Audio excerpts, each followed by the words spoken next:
আল্লাহ রাব্বুল আলামিন পরীক্ষার জন্য আমাদেরকে এই ময়দানে ছেড়ে দিয়েছেন। প্রশ্ন কি হবে আল্লাহ সব বলে দিয়েছেন। প্রশ্ন কি হবে? তোমার যৌবন, এ ব্যাপারে প্রশ্ন করা হবে। কোন পথে ইনকাম করেছো প্রশ্ন করা হবে। কোন পথে খরচ করেছো প্রশ্ন করা হবে। দ্বীনের ইলম যতটুকু হাসিল করেছিলে তার কতটুকু নিজে পালন করেছো, আর দ্বীনের দাওয়াত কতটুকু মানুষের কাছে পৌঁছায়ছো, প্রত্যেকটি ব্যাপারে কিয়ামতে আল্লাহর কাছে জবাব দিতে হবে। এই জন্য কবি বলছেন, আমল সে জিন্দেগি बनती है ये जन्नत भी व जहन्नम भी ये खाकी अपनी फितरत है ना नारी ना नूरी। মানুষের জীবন আমল দিয়ে গঠন হয়, আমল দিয়ে জীবন গড়ে। নইলে এই মাটির তৈরি দেহ জান্নাত আর জাহান্নামের কিছু দিয়ে তৈরি হয় না। আপনি ইচ্ছে করলে দেহটাকে জাহান্নামের জন্য উপযোগী করতে পারেন, ইচ্ছে করলে এই দেহটাকে জান্নাতের জন্য উপযোগী করতে পারেন। এটি আপনার ইখতিয়ারে আল্লাহ দিয়েছে, আপনাকে বাধ্য করা হয় নাই যে সেজদা না দিলে ফেরেশতা এসে ঘাড়ের উপরে পিটাবে, সুদ ঘুষ জেনা করলে পরে ঠ্যাং পিটায় ভেঙে দেওয়া হবে না। আপনি বাধ্য নন। আপনি সম্মানিত জীব, আল্লাহ সম্মানিত প্রাণী আল্লাহ পাকের, সেই জন্য মানুষকে বাধ্য করা হয় নাই। অটোনোমাস বডি, অটোনমি দেওয়া হয়েছে, আপনাকে স্বাধিকার দেওয়া হয়েছে। চন্দ্র সূর্যের ব্যাপারে স্বাধিকার দেওয়া হয় নাই। রাত এখন 7:35, সূর্যের বাপেরও ক্ষমতা নাই বাংলাদেশে এখন উকি মারে, ঠিক কিনা? সে এখন আমেরিকায় রোদ দিচ্ছে, তাপ দিচ্ছে আমেরিকায়। ওকে নির্ধারণ করা হয়েছে যেভাবে, সেইভাবেই করতে হবে।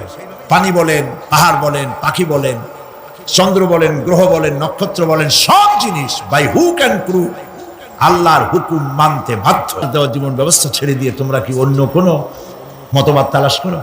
ওয়ালাহু আসলামা মান ফিস সামাওয়াতি ওয়াল আরদ। অথচ আকাশে যা আছে, জমিনে যা আছে, সব আনুগত্যের মস্তক আমার সামনে অবনত করে দিয়েছে। সুবহানাল্লাহ। মানুষকে আল্লাহ পাক ইখতিয়ার দিয়েছেন। ইচ্ছে করলে মাহফিলেও আসতে পারেন, ইচ্ছে করলে সিনেমাও ঢুকতে পারবেন, অসুবিধা নেই। অসুবিধার জন্য কিয়ামত, ওখানে হিসাব হবে। এখানে আপনি সূর্য চন্দ্র ফেরেশতা, ফেরেশতারও কোনো মাজাল নাই, কোনো ইখতিয়ার নাই আল্লাহর হুকুমের বাইরে কিছু করে। আল্লাহ যা করতে বলেছেন তাই করতে হবে, এর বাইরে এক চুলও নড়তে পারবে না। কিন্তু মানুষেরা করতে পারবে। মানুষ ইচ্ছে করলে নামাজ রোজা ছাড়তে পারে, ইচ্ছে করলে আল্লাহর অমান্য করতে পারে। এইটা তার বিচারের জায়গা না, এটা হলো পরীক্ষার জায়গা। এটা কিসের জায়গা? পরীক্ষার জায়গা। এখানে আপনি কামাই করলে ওখানে কিছু পাবেন, এখানে কামাই না করলে কিছু পাবেন না। আরো সোজা করে বলি, কোন কৃষক, যে কৃষক আষাঢ় মাসে শ্রাবণ মাসে জমিন চাষ করে না, পৌষ মাসে তার গোলায় ধান আসবে? কথা বোঝেন নাকি বোঝেন না? পৌষ মাসে গোলায় ধান আসবে? কোনো পাগলও বলবে না যে তুমি তো চাষই করো নাই, তুমি জমিনে, তোমার জমিনের ফসল তোমার ঘরে আসবে কেন? কাজী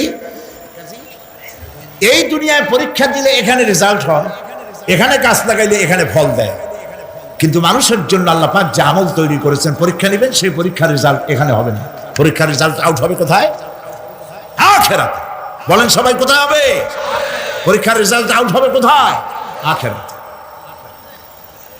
এখানে আপনি যা কামাই করবেন এখানে রিটার্ন দেওয়া হবে না। এখানে যা কামাই করবেন সমস্ত কামাই 700 গুণ বর্ধিত আকারে কিয়ামতে আল্লাহ আপনার হাতে ধরাই দিবেন। আল্লাহর ওয়াদা কখনো মিথ্যা হয়? মিথ্যা হয় রাজনৈতিক দলের নেতারা, এই জাতীয় লোকেরা যারা মঞ্চে আসে আর বলে যে এবার আমাদের ভোট দেন, আমরা ক্ষমতায় যাইতে পারলে আপনারা না খাইয়া কেউ মরবেন না। কিন্তু কি খাইয়া মরবে তাও কয় না।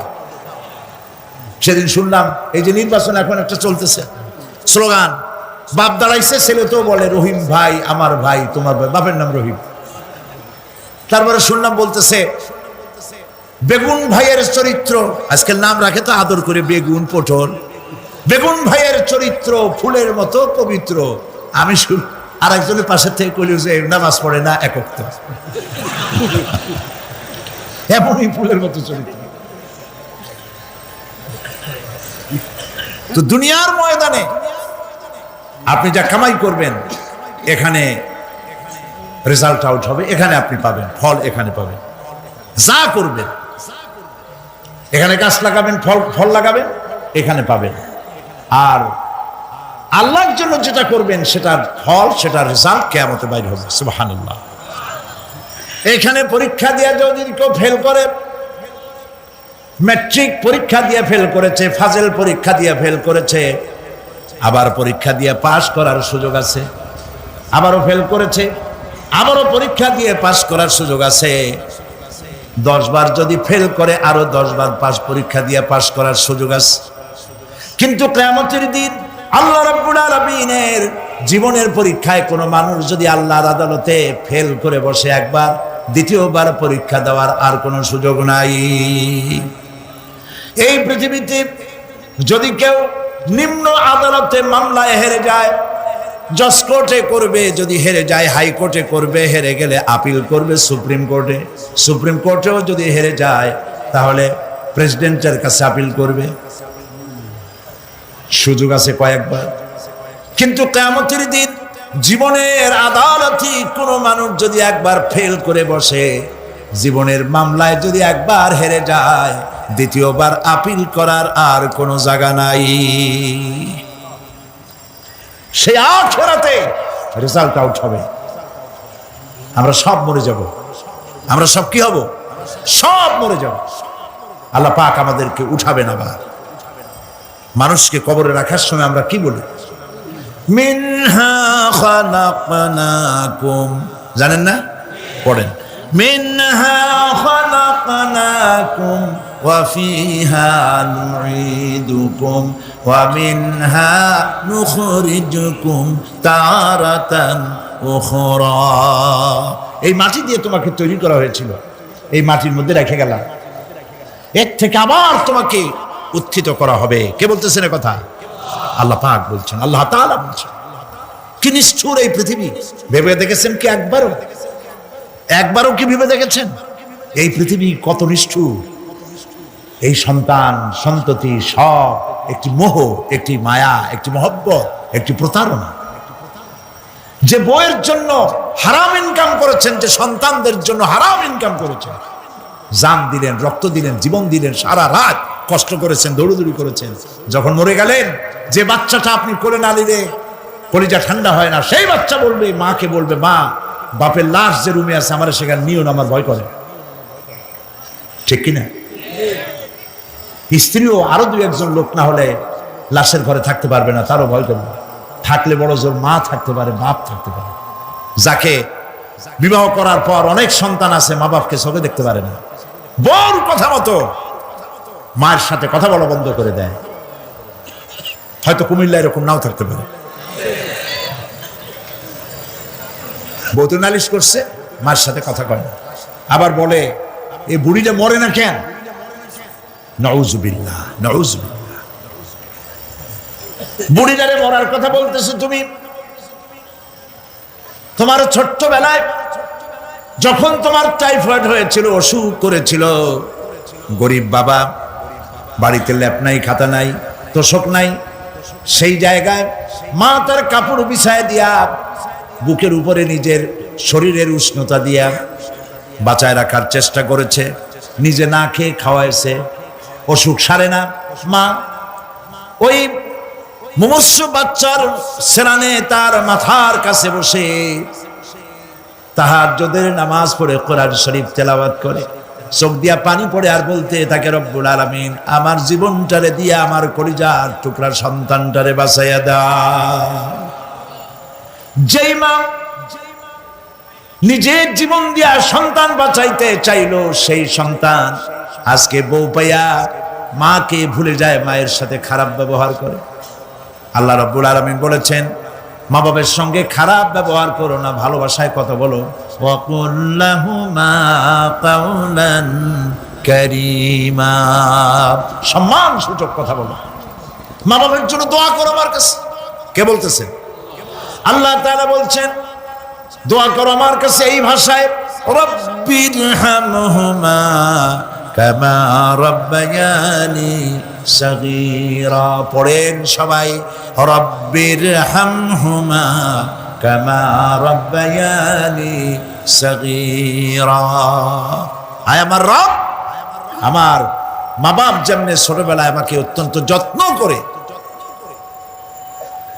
লালন পালন করেছে। আল্লাহ তাআলা তুমি দয়া করে আমার মা বাপকে তোমার রহমতের করে লালন পালন করো। সুবহানাল্লাহ। প্রত্যেক নামাজের পর সকলে এই দোয়া পড়বেন, মনে থাকবে? মনে থাকবে? প্রিয় ভাই সব, সেই কিয়ামতের মাঠে আমাদেরকে উঠতে হবে, আল্লাহর দরবারে উঠতে হবে। সেই সময় আমাদেরকে কেউ উপকার করবে না। ইয়াউমা লা ইয়ানফাউ মালুন ওয়ালা বানুন, সম্পদ আর সন্তান সন্ততি কোনো কাজে লাগবে না। মা তার সন্তানকে চিনবে না, সন্তান তার মাকে চিনবে না, বাপ তার সন্তানকে চিনবে না, কেউ কাউকে পরিচয় দিবে না। কি মারাত্মক অবস্থা! মানুষ চরম অসহায় হয়ে যাবে। চতুর্দিকে ফেরেশতার আনাগোনা, সূর্য মাত্র 1 হাত উপরে,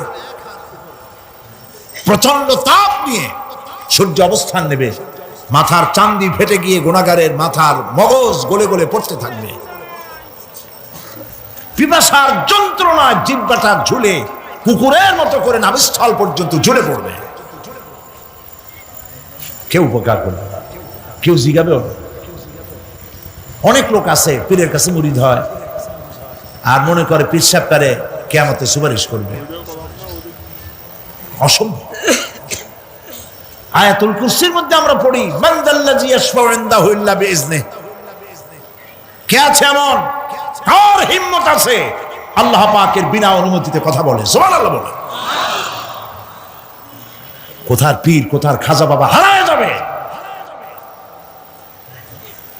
ইব্রাহিম আলাইহিস সালামের মতো পয়গম্বর কি মনে করে? আল্লাহর খলিল। ইব্রাহিম আলাইহিস সালাম আল্লাহর কি? আল্লাহর খলিল। আল্লাহর খলিল কিয়ামতের দিন বলবেন, আল্লাহ পাক, আয় আল্লাহ তাআলা, আমার বাপের কাছে আমার একটা ওয়াদা ছিল, আমি সুপারিশ করব তার জন্য, তুমি দয়া করে আমার বাপকে জাহান্নাম থেকে ক্ষমা করো, আমি তার জন্য সুপারিশ করতেছি। আল্লাহ তাআলা বলবেন, ইব্রাহিম, তোমার সুপারিশ মঞ্জুর হলো না। কথা বুঝতেছেন না? বুঝতেছেন না? ইব্রাহিম আলাইহিস সালাম যদি বাপের জন্য সুপারিশ করতে না পারে, ইব্রাহিম আলাইহিস সালাম তিনি যদি তার বাপের জন্য সুপারিশ করে যদি ব্যর্থ হন, আপনার পিসাব কোন কামে লাগবে চিন্তা করেন। নবী করিম সাল্লাল্লাহু আলাইহি ওয়াসাল্লামকে প্রশ্ন করা হয়েছে, হে রাসূল, আপনার আব্বা আম্মার অবস্থা কি হবে? কথা কি শোনেন নাকি? আপনার আব্বা আম্মার অবস্থা কি হবে? নবী করিম সাল্লাল্লাহু আলাইহি ওয়াসাল্লাম বলেছেন, আমি আমার আব্বা আম্মার কোন উপকারে আসব না। ইন্না লিল্লাহি ওয়া ইন্না ইলাইহি রাজিউন। তাহলে কোন সাহসে মনে করতেছেন কোন পীর কোন একটা বিদেশ থেকে, দেশের থেকে একটা নাজিল হলো আর ওইটার পিছনে পিছনে দৌড়াবেন, সে আপনারা নাজাত দেবে, তার পায়ে চুমা খাবেন? এই পায়ে হাত দিয়ে কত মুজি করা বাদ দেন। টাকা ইনকাম করার জন্য মানুষকে ভুল পথে পরিচালিত করছে অনেক পীর, আছে না? এমন খালি মানুষে টাকা দেয়, জামায় অনেক পকেট, খালি টাকা নেওয়ার সমানে ডুবাইতে থাকে চতুর্দিক দিয়ে। বাইরে বোঝার উপায় নাই, কিন্তু অনেক পীর আছে এমন, ঢাকা শহরে বড় বড় মার্কেটের মালিক, আমি জানি, বড় বড় মার্কেটের মালিক, বিরাট ব্যবসায়ী, জামা পরিষ্কার করে না 2 মাসেও। মানুষকে দেখাবার জন্য গামছাটা নাকের কাছে ধরে ফত ফত করে আওয়াজ করে, মনে হয় যেন কাঁদতেছে। আর্টিফিশিয়াল তাসান্নুর, হাবিজাবি জিকির শিখায়। লা ইলাহা কতক্ষণ, ইল্লাল্লাহ কতক্ষণ, আল্লাহ আল্লাহ কতক্ষণ? কোথায় পাইছো? ইল্লাল্লাহ ইল্লাল্লাহ কিসের জিকির? ইল্লাল্লাহ মানে কি? আল্লাহ ছাড়া, আল্লাহ ছাড়া, আল্লাহ ছাড়া, আল্লাহ ছাড়া কি? কাজী রাসূলুল্লাহ যা করেন এগুলি বেদাত। এই সব পীরের পাশে যাবেন না, মনে থাকবে।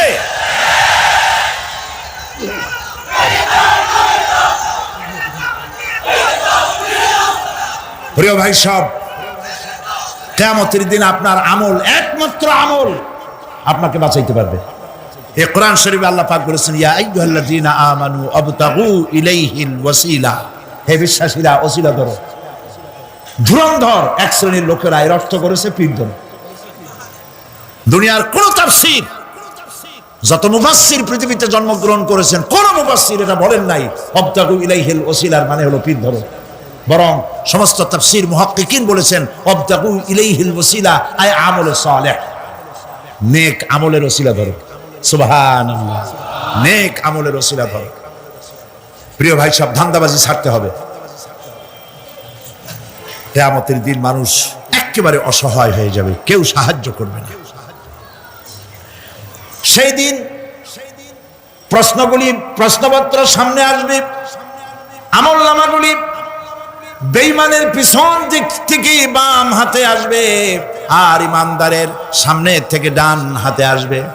আমলনামা হাতে পাওয়ার সঙ্গে সঙ্গে বেঈমান বুঝে ফেলবে তার জায়গা কোথায়। কলিজা তখন গলার কাছে চলে আসবে। সব তো ছিল একসাথে। মনে করেন এই মাহফিলের মধ্যে, মনে করেন এইখানে সন্ত্রাসী আছে, খুনি আছে, ওয়ান্টেড, মোস্ট ওয়ান্টেড আসামি এর মধ্যে আছে, ধরা যাচ্ছে না।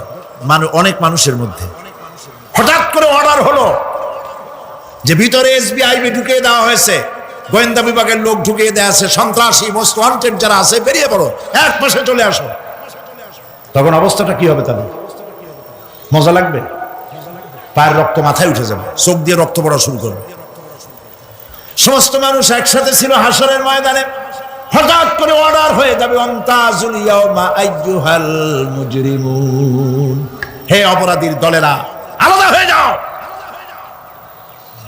ইন্না লিল্লাহ, আলাদা হয়ে যাও।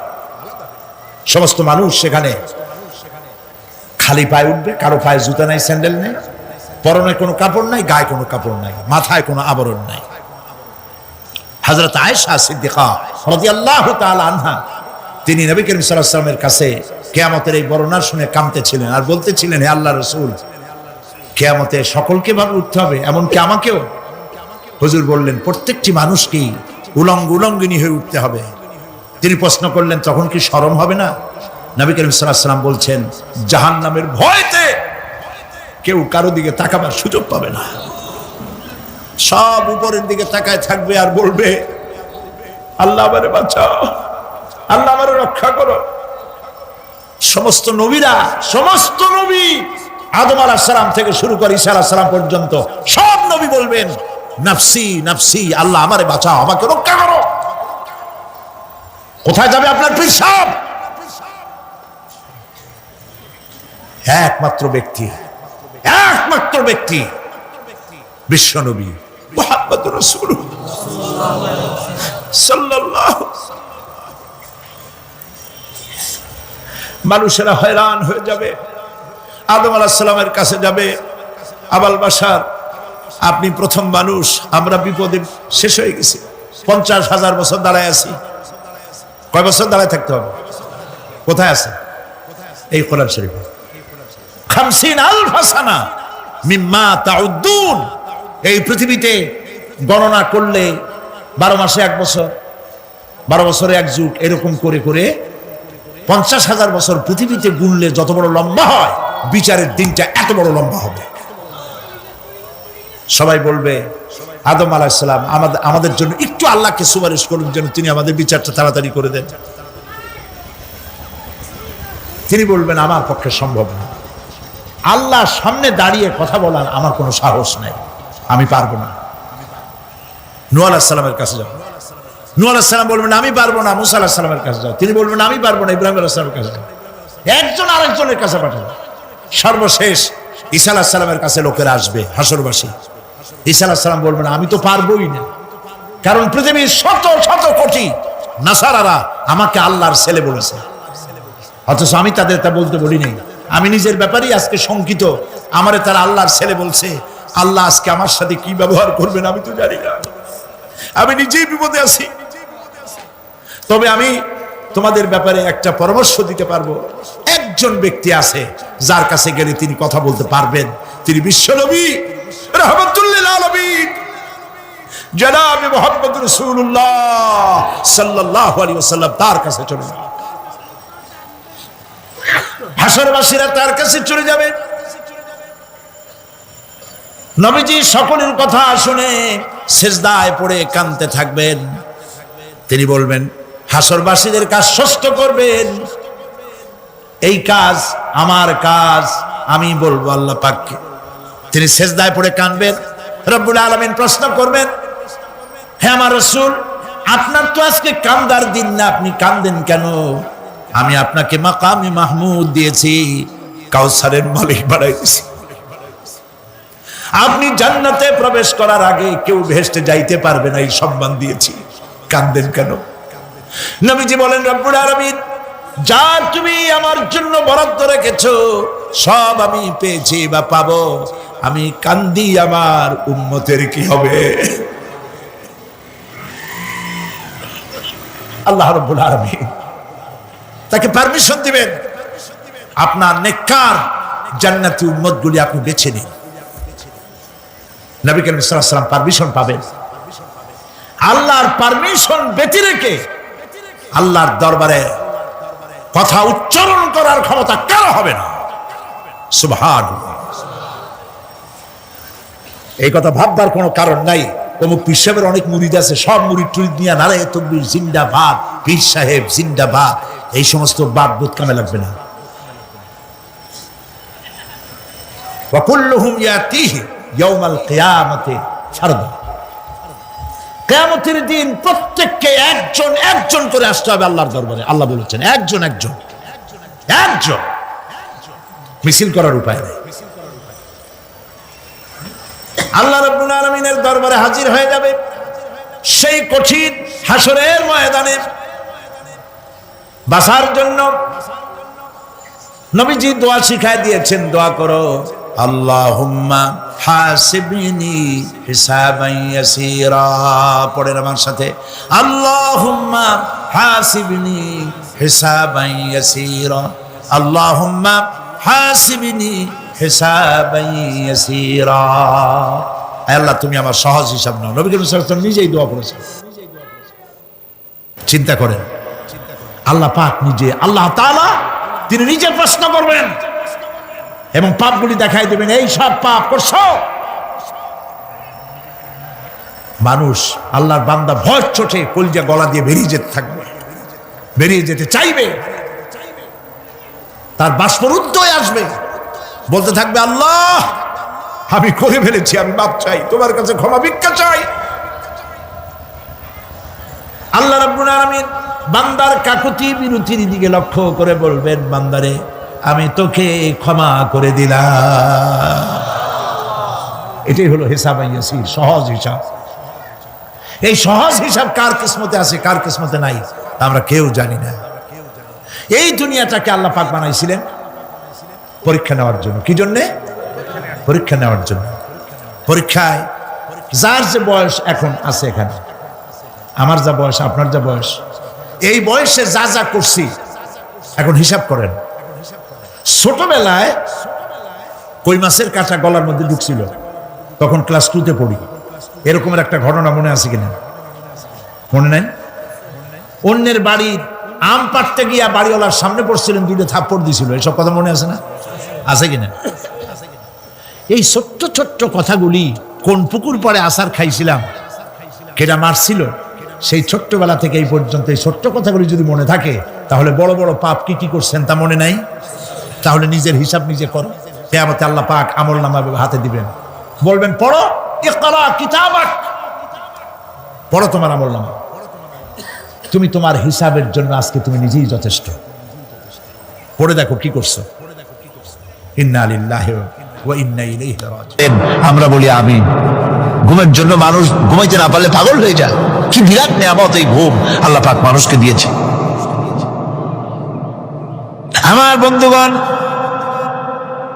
এভাবে করে আল্লাহ রাব্বুল আলামিন মানুষের একঘেয়েমি দূর করার জন্য সকাল করেছেন, দুপুর করেছেন, বিকেল করেছেন, সন্ধ্যা করেছেন, রাত করেছেন, ঘুমাবার ব্যবস্থা করেছেন, কামাই রুজির ব্যবস্থা করে দিয়েছেন, রুজি রোজগার করার ব্যবস্থা করেছেন। সবকিছু তিনি রহমান বলে, তিনি দয়াবান বলে মানুষের সব প্রয়োজন আল্লাহ পাক মিটিয়ে দিয়েছেন। আল্লাহ সুবহানাহু ওয়া তাআলা তিনি বলছেন, আমার রহমতেই পৃথিবীর মাটি থেকে তোমাদের ফসল উৎপাদিত হয়, তোমরা দেখো, আফারাআইতুম মা তাহরুসুন আনতুম তাজরাউনাহু আম নাহনু যারিউন। জমিন থেকে ফসল কে উদ্গত করে? উদ্ভিদকে কে গজায়? তুমি গজাও না, আমি গজাই। আল্লাহ পাক বলেন সমস্ত উদ্ভিদগুলি আমি তোমাদের জন্য গজায় দেই, উঠায় দেই। এরপরে যখন ফসল হয়, ফসল পাকা দেখে মানুষ তখন মোষে তেল মাখে, ফুর্তি করে, আনন্দ করে। এবার ফসল খুব ভালো হয়েছে, ভালো করে গান দেব। মানুষেরাই চিন্তা করে, বেশি ফসল হয়েছে, গান বাজনা, থিয়েটার, গুণাগার বিবির গান, এগুলি ভালো করে শুনতে হবে। গাছে কাঁঠাল, গোপে তেল, জমিনে ফসল, মোষে তেল মেখে আনন্দ করে যে গান বাজনা করবে। আল্লাহ পাক বলেন, দেখো, লাউ নাশাউ জাআলনাহু হুতামান ফাযালতুম তাফাক্কাহুন। যদি আমি ইচ্ছে করি তাহলে তোমার ফসলকে আমি কুটায় পরিণত করে দিতে পারি, তখন তো তুমি নিজের কপালে করাঘাত করবে আর বলবে, আরে মাহরুম হয়ে গেলাম, বঞ্চিত হয়ে গেলাম। আল্লাহ যদি ইচ্ছে করেন তাহলে ফসলগুলিকে আল্লাহ পাক তুষে পরিণত করে দিতে পারেন না? সিটায় পরিণত করে দিতে পারেন না? অবশ্যই। সেই জন্য আল্লাহ পাক বলছেন, যেগুলি সব আমার ক্ষমতা, আমি আপন নিয়ামতে, আপন বরকতে, রহমান নামের কারণে আমি তোমাদের সব আমি গুছিয়ে দিচ্ছি। আল্লাহ পাক ফসলের জন্য, আপনার জমিনের ফসলের জন্য আল্লাহ পাক বিনা পয়সায় সারের ব্যবস্থা করে দিয়েছেন। জোরে কোন সুবহানাল্লাহ। সেই সারটা হচ্ছে কি? ওয়ামিন আয়াতিহি আইয়ুরিকুমুল বারকা খাউফান ওয়া তামাআম ওয়া ইউনাজ্জিলু মিনাস সামাই মা। আল্লাহ পাক বলেন, আমি আমার নিদর্শনাবলীর ভিতরে এটা হচ্ছে নিদর্শন, যে আকাশে বিদ্যুৎ চমকায়, মেঘের গর্জন আর বিদ্যুতের চমক, এ সবগুলি আমার নিদর্শন। বৃষ্টির পানির সাথে এগুলি এসে জমিনের ফসলকে বৃদ্ধি করে দেয়। জোরে বলেন সুবহানাল্লাহ। কৃষিবিদরা বলেছেন, যে বছর আকাশে যত বেশি বিদ্যুৎ চমকায়, সে বছর জমিনের ফসল তত বেশি বৃদ্ধি পায়। বিনা পয়সায় এ ধরনের আল্লাহ পাক ব্যবস্থা করে দিচ্ছেন। এরকম দরিয়ার মাছ, গোশত, তরি, তরকারি, ফল, মৌসুম উপযোগী যা কিছু প্রয়োজন, এ সব কে দিচ্ছেন? বলেন না, কে দিচ্ছেন? ওয়ামা মিন দাব্বাতিন ফিল আরদি ইল্লা আলাল্লাহি রিজকুহা। এই পৃথিবীর মুখে এমন কোন বিচরণশীল জীব নাই যে জীবের রিজকের দায়িত্ব আল্লাহ পাক নিজ হাতে গ্রহণ করেন নাই। এবার দেখেন, আল্লাহ পাক আরো বলছেন, ওয়াকাইয়্যিম মিন দাব্বাতিন লা তাহমিলু রিজকুহা আল্লাহু ইয়ারযুকুহা ওয়া ইয়্যাকুম। বহুত প্রাণী এমন আছে যে প্রাণীরা রিজেককে সঞ্চয় করে না। আমাদের রিজক তো সঞ্চয় করা আছে, আমাদের ব্যাংকে টাকা আছে, গোলায় ধান আছে, চাউল আছে, আছে কিনা? কম থাকুক বেশি থাকুক, আছে তো। কিন্তু পৃথিবীতে এমন বহু প্রাণী আছে যাদের কোনো সঞ্চয় নাই। এই ধরনের অসংখ্য প্রাণীকে আল্লাহ রাব্বুল আলামিন বলেন, এ ধরনের অসংখ্য প্রাণীকে আমি আল্লাহ রাব্বুল আলামিন তাদের খেতে দেই। সকালবেলায় খালি পেট নিয়ে সমস্ত প্রাণীগুলি ঘর থেকে বেরিয়ে যায়, পানি থেকে, গর্ত থেকে, জঙ্গল থেকে সব বেরিয়ে গেল ক্ষুধার্ত পেটে। আবার বিকাল বেলা পর্যন্ত সারাদিন তাদের আহার জোগাড় করে তাদের পেট ভরাইয়া সবগুলিকে আপন আপন গৃহের মধ্যে আমি আল্লাহ ফিরায় দেই। সেই জন্য আল্লাহ পাক বলছেন, ইয়া আইয়ুহান নাসু যকুরু নি'মাতাল্লাহি আলাইকুম হাল মিন খালিকিন গায়রুল্লাহ ইয়ারযুকুকুম মিনাস সামাই ওয়াল আরদ লা ইলাহা ইল্লা হুয়া ফাআন্না তুফাকুন। হে মানব সকল, স্মরণ করো আল্লাহ পাকের সেই নিয়ামতের কথা, যে নিয়ামত ওই আল্লাহ ছাড়া কে আছে? তোমাকে আকাশ থেকে রিস্কের ব্যবস্থা করেন, যিনি তোমাকে খাওয়ার দাওয়ার ব্যবস্থা করেন, তিনি ছাড়া কেউ নাই এই পৃথিবীর বুকে, আকাশ এবং জমিনে। তিনি এক এবং একক। ওয়া ইলাহুকুম ইলাহু ওয়াহিদ লা ইলাহা ইল্লা হুয়ার রাহমানুর রহিম। তিনি হচ্ছেন তোমাদের ইলাহ, তিনি এক, তিনি একক। সুতরাং তিনি হচ্ছেন পরম দাতা এবং বিশেষ নিয়ামত যিনি দেন, পরম দাতা এবং দয়ালু। কোরআনে কারিমে যখনই আমরা বলেছি আলহামদুলিল্লাহি রাব্বিল আলামিন, আল্লাহ পাক খুশি হয়েছে। প্রশ্ন হয়েছে তার কি আরো কোন গুণ আছে? জবাবে বলেছি আর রহমানির রহিম, তিনি পরম দাতা, তিনি দয়ালু। সুবহানাল্লাহ, তিনি রহিম। পরকালে কিয়ামতের ভয়াবহ দিনে বান্দার জন্য তিনি রহিম হবেন। দুনিয়ায় পারিত মুক্ত হস্তে সকলকে দিচ্ছেন, আর কিয়ামতের দিন আল্লাহ পাক রহিম হবেন তার বান্দাদের জন্য। কোরআন বলছে তিনি হচ্ছেন রহমত, মানুষের জন্য তিনি রহমত দেন। তার দয়া অফুরন্ত, এত দয়া যে তিনি যদি প্রত্যেক কথায় কথায় আমাদেরকে শাস্তি দিতেন তাহলে আমাদের বাঁচার কোনো পথ ছিল না, ঠিক কিনা গো? কোরআনে কারীমে আল্লাহ পাক বলেছেন ওয়ামা আসাবাকুম মিন মুসিবাতিন ফাবিমা কাসাবাত আইদিকুম ওয়া ইয়াফু আন কাসীর। তোমাদের উপরে যত বিপদ আসে, সমস্ত বিপদগুলি তোমাদের হাতের কামাই করা, নিজেদের রোজগার করা, তোমাদের নিজের হাতের কামাই করা। ওই হাতের কামাই করার কারণে সেগুলির জন্য যে আযাব হওয়া উচিত ছিল আমি অনেকগুলি ক্ষমা করে দেই, সব তোমাদের হাতের কামাইয়ের জন্যই বিপদ হয়, আর অনেকগুলি তো আমি ক্ষমা করে দেই। কথায় কথায় যদি প্রত্যেকটা ব্যাপারেই শাস্তি দিতাম তাহলে পৃথিবীতে শ্বাস ফেলার সময় তোমরা পেতে না। আল্লাহ পাক হচ্ছেন সেজন্য রহমান, আর তিনি রহিম। কিয়ামতের দিনের জন্য এই পৃথিবীতে মানুষ গুনাহ করা স্বাভাবিক কি লাগন? সব মানুষই গুনাহ করে।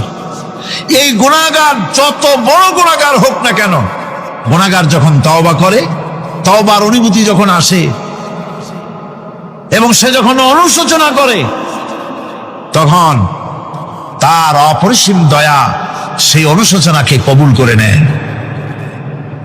অনুশোচনার এক বিন্দু অশ্রু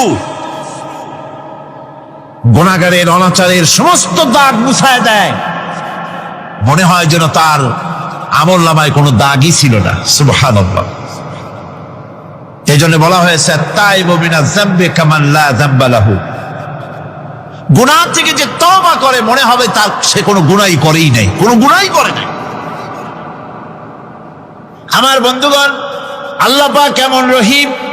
এই পৃথিবীতে মানুষ যত অপরাধ করে সেই অপরাধ বাপের সাথে করুক, মায়ের সাথে করুক, ওস্তাদের সাথে করুক, পীরের সাথে করুক, অপরাধ করলে পরে কেউ বলে না যে কাছে আয় ক্ষমা করে দেই।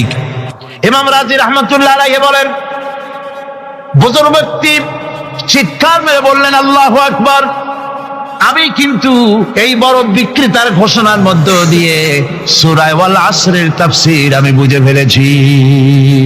তার মানে হলো বড় বিক্রেতা যেভাবে বলতেছে সেই ব্যক্তির উপরে রহম করো যার পুঁজি গলে যায়। আমারও তো একটা পুঁজি আছে, ওই পুঁজির নাম হায়াত। প্রতি মুহূর্তে আমার পুঁজি তো গলে যেতেছে, আমার পুঁজি তো গলে যায়, প্রতি মুহূর্তে কমে যেতেছে। আহারে, এই পুঁজি যে গলে গেল ধরে রাখতে পারলাম না, এই জন্য কিছুই তো করতে পারি নাই।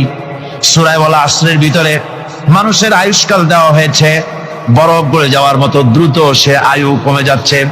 একে যদি নষ্ট করে ফেলা হয়, ভুল কাজে ব্যয় করা হয়, সেটাই হচ্ছে মানুষের মূল ক্ষতি। মানুষের মূল ক্ষতি। ব্যবসায় ক্ষতিগ্রস্ত হয়েছে, না মূল ক্ষতি নয়। স্বাস্থ্য হারাইছে, মূল ক্ষতি নয়। রাজনীতিতে ব্যর্থ হয়েছে, মূল ক্ষতি নয়। জীবনে মন্ত্রিত্ব হারাইছে, মূল ক্ষতি নয়। মূল ক্ষতি প্রতি মুহূর্তে সময় নষ্ট হচ্ছে, এটাই মূল ক্ষতি। ভাইরা, কিয়ামতের দিন জান্নাতীদের কোনো দুঃখ থাকবে না, সকলের দুঃখ থাকবে। জান্নাতীদের কোনো দুঃখ থাকবে নাকি? থাকবে। জান্নাতীদের মনের মধ্যে একটা দুঃখই থাকবে। ভালো করে শুনুন, জান্নাতীদের মনের মধ্যে একটা দুঃখই হবে, তারা মনে মনে চিন্তা করবেন, আফসোস করবেন, আহারে যদি দুনিয়ায় বসে অমুক সময় বাসে বসেছিলাম, আজে বাজে চিন্তা করেছি, বাড়ির ড্রয়িং রুমে একা একা বসে বসে আজে বাজে চিন্তা করেছি, অমুক অমুক সময় খেলাধুলায় কাটাইছি, এই সময়গুলিতে যদি সুবহানাল্লাহ, আলহামদুলিল্লাহ, লা ইলাহা ইল্লাল্লাহ, আল্লাহু আকবার এই তাসবিহ যদি পড়তাম, জিকির আজকার করতাম, জান্নাতের ভিতরে আরো নিয়ামত লাভ করতে পারতাম। সময়টা তো কাজে লাগাইলাম না। মানুষের সত্য, মুমিনের সব কাজে সওয়াব। ওয়াকুলু লিন-নাসি হুসনা, মানুষের সঙ্গে ভালো ভালো কথা কও, মানুষের সঙ্গে হাসি মুখে কথা কও। একজনের সাথে হাসি মুখে কথা বললে আপনার একটা সদকা দেওয়ার মতো সমান সব আমলনামায় লেখা হয়ে গেল। ভালো ভালো কাম করো। আমার তো মনে হয় যে সূরা ওয়াল আসর এটা যেন একটা ঝিনুকের মধ্যে আল্লাহ পাক আটলান্টিক মহাসাগর, প্রশান্ত মহাসাগর, সবগুলি মহাসাগর একটা ঝিনুকের মধ্যে আল্লাহ পুরি দিয়েছেন। মানুষের সাফল্য এবং কল্যাণ, তার ধ্বংস এবং সর্বনাশের পথ কোথায় তা এ কোরআন বলে দিয়েছে। সফলতা কিসে আসবে, ধ্বংস কিসে আসবে, এ কথা আল্লাহ কোরআনে বলে দিয়েছে। আমি আজকে এই সূরা বেছে নিলাম এই কারণে, আমরা চলছি ধ্বংসের দিকে। কোন দিকে যাচ্ছি বলেন না, কোন দিকে? আমার তো মনে হয় হেমিলেনের সেই বংশীবাদক যেন বাঁশি বাজিয়ে চলছে, আর গোটা জাতি তার পেছনে সমুদ্রে ডুবে মরার জন্য অগ্রসর হচ্ছে। বন্ধুগণ, আমি বলতে চাচ্ছি যে আজ আমরা সফলতা এবং ব্যর্থতা কিসে, লাভ আর ক্ষতি কিসে এটা বুঝতে পারছি না বলেই গোটা জাতির এই দুর্দিনে সূরা ওয়াল আসর এইটাই আমাদের আলোচনা করা উচিত বলে আমি মনে করি। এর মধ্যেই আল্লাহ পাক আমাদের লাভ, আমাদের ক্ষতি, আমাদের সাফল্য, আমাদের ব্যর্থতা এর মানদণ্ড নির্ণয় করে দিতে পারেন কে? কথা বোঝেন নাই? তাহলে বলেন না কে দিতে পারেন? সেই আল্লাহ রাব্বুল আলামিন, তিনি কোরআনকে দিয়েছেন, এই সূরা তিনি নাজিল করেছেন। ইমাম শাফিঈ রাহমাতুল্লাহ আলাইহি বলেছেন, লোকেরা যদি এই ছোট্ট সূরাটি উপরে চিন্তা ভাবনা করে তাহলে একটা মানুষের জন্য এই সূরাটাই তার হেদায়েতের জন্য যথেষ্ট হয়ে যেতে পারে, আর কিচ্ছু লাগে না। এই ছোট্ট সূরাটি একটা মানুষের সম্পূর্ণ হেদায়েত হওয়ার জন্য যথেষ্ট। আল্লাহ রাব্বুল আলামিন শুরু করছেন এভাবে, ওয়াল আসরি ইন্নাল ইনসানা লাফি খুসর। ওয়াল আসরি, আসরের আগে একটা অ আছে। আরবি গ্রামার অনুযায়ী এই অটা হচ্ছে ওয়াও কাসমিয়া, এটা হচ্ছে শপথ। আল্লাহ কসম করছেন।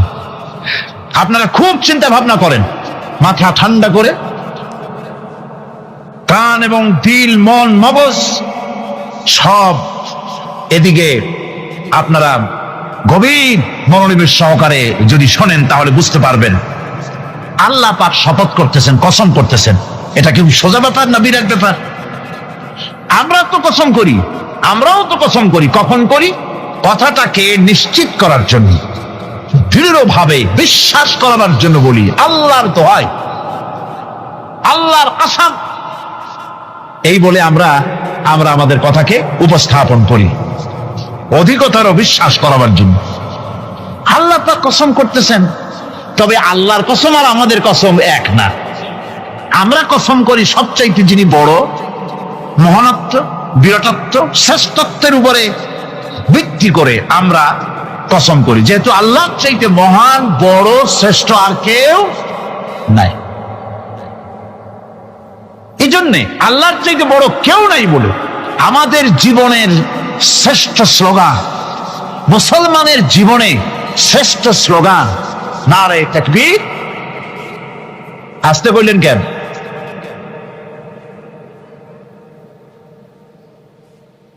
আল্লাহ হচ্ছেন বড়, তার থেকে বড় কেউ নাই। আমি চিন্তা করি মাঝে মধ্যে, কিছু মনে নেবেন না, আমি মাঝে মধ্যে চিন্তা করি যে সমস্ত রাজনৈতিক দলের লোকেরা মুসলমান, আর রাজনৈতিক মতপার্থক্য থাকতেই পারে, যে কোনো দল করতেই পারে, কিন্তু এমন রাজনৈতিক দল আমি কেন করব মুসলমান হয়ে যেই রাজনৈতিক দলের মিছিলে আর মিটিং এ আল্লাহু আকবার স্লোগান দেওয়া যাবে না? কারণ হচ্ছে আমি যখন দুনিয়া এসেছিলাম, আপনি যখন দুনিয়া এসেছিলেন, আপনার আমার কানে কি শোনানো হয়েছে কন্ত? আজান শোনানো হয়েছে। দুনিয়ায় এসে আমি প্রথম কি শুনেছি? আল্লাহু আকবার, এটাই শুনেছি। আজানের প্রথম শব্দ কি? নামাজের প্রথম শব্দ কি? ইকামতের প্রথম শব্দ কি? জানাজা, জীবনের শেষ নামাজ, এটার প্রথম শব্দ কি? এটা শেষ শব্দ কি? তাহলে এর সিগনিফিকেন্সটা কি? এর অর্থটা হচ্ছে আমার জন্ম থেকে মৃত্যু পর্যন্ত জীবনের সকল ক্ষেত্রে আমাকে বলতে হবে, স্বীকার করতে হবে, মানতে হবে, নিতান্ত গোলামের মতো মানতে হবে আল্লাহু আকবার। আল্লাহর চাইতে শ্রেষ্ঠ কেউ। আমরা কসম করি যেহেতু আল্লাহ বড়, তার বিরাটত্বের উপরে নির্ভর করে আমরা কসম করি, কিন্তু আল্লাহর চাইতে বড় তো কেউ নাই। উনি কসম যখন করবেন, উনি করবেন কিসের কসম? আমাদের কসম আর আল্লাহর কসম এক নয়।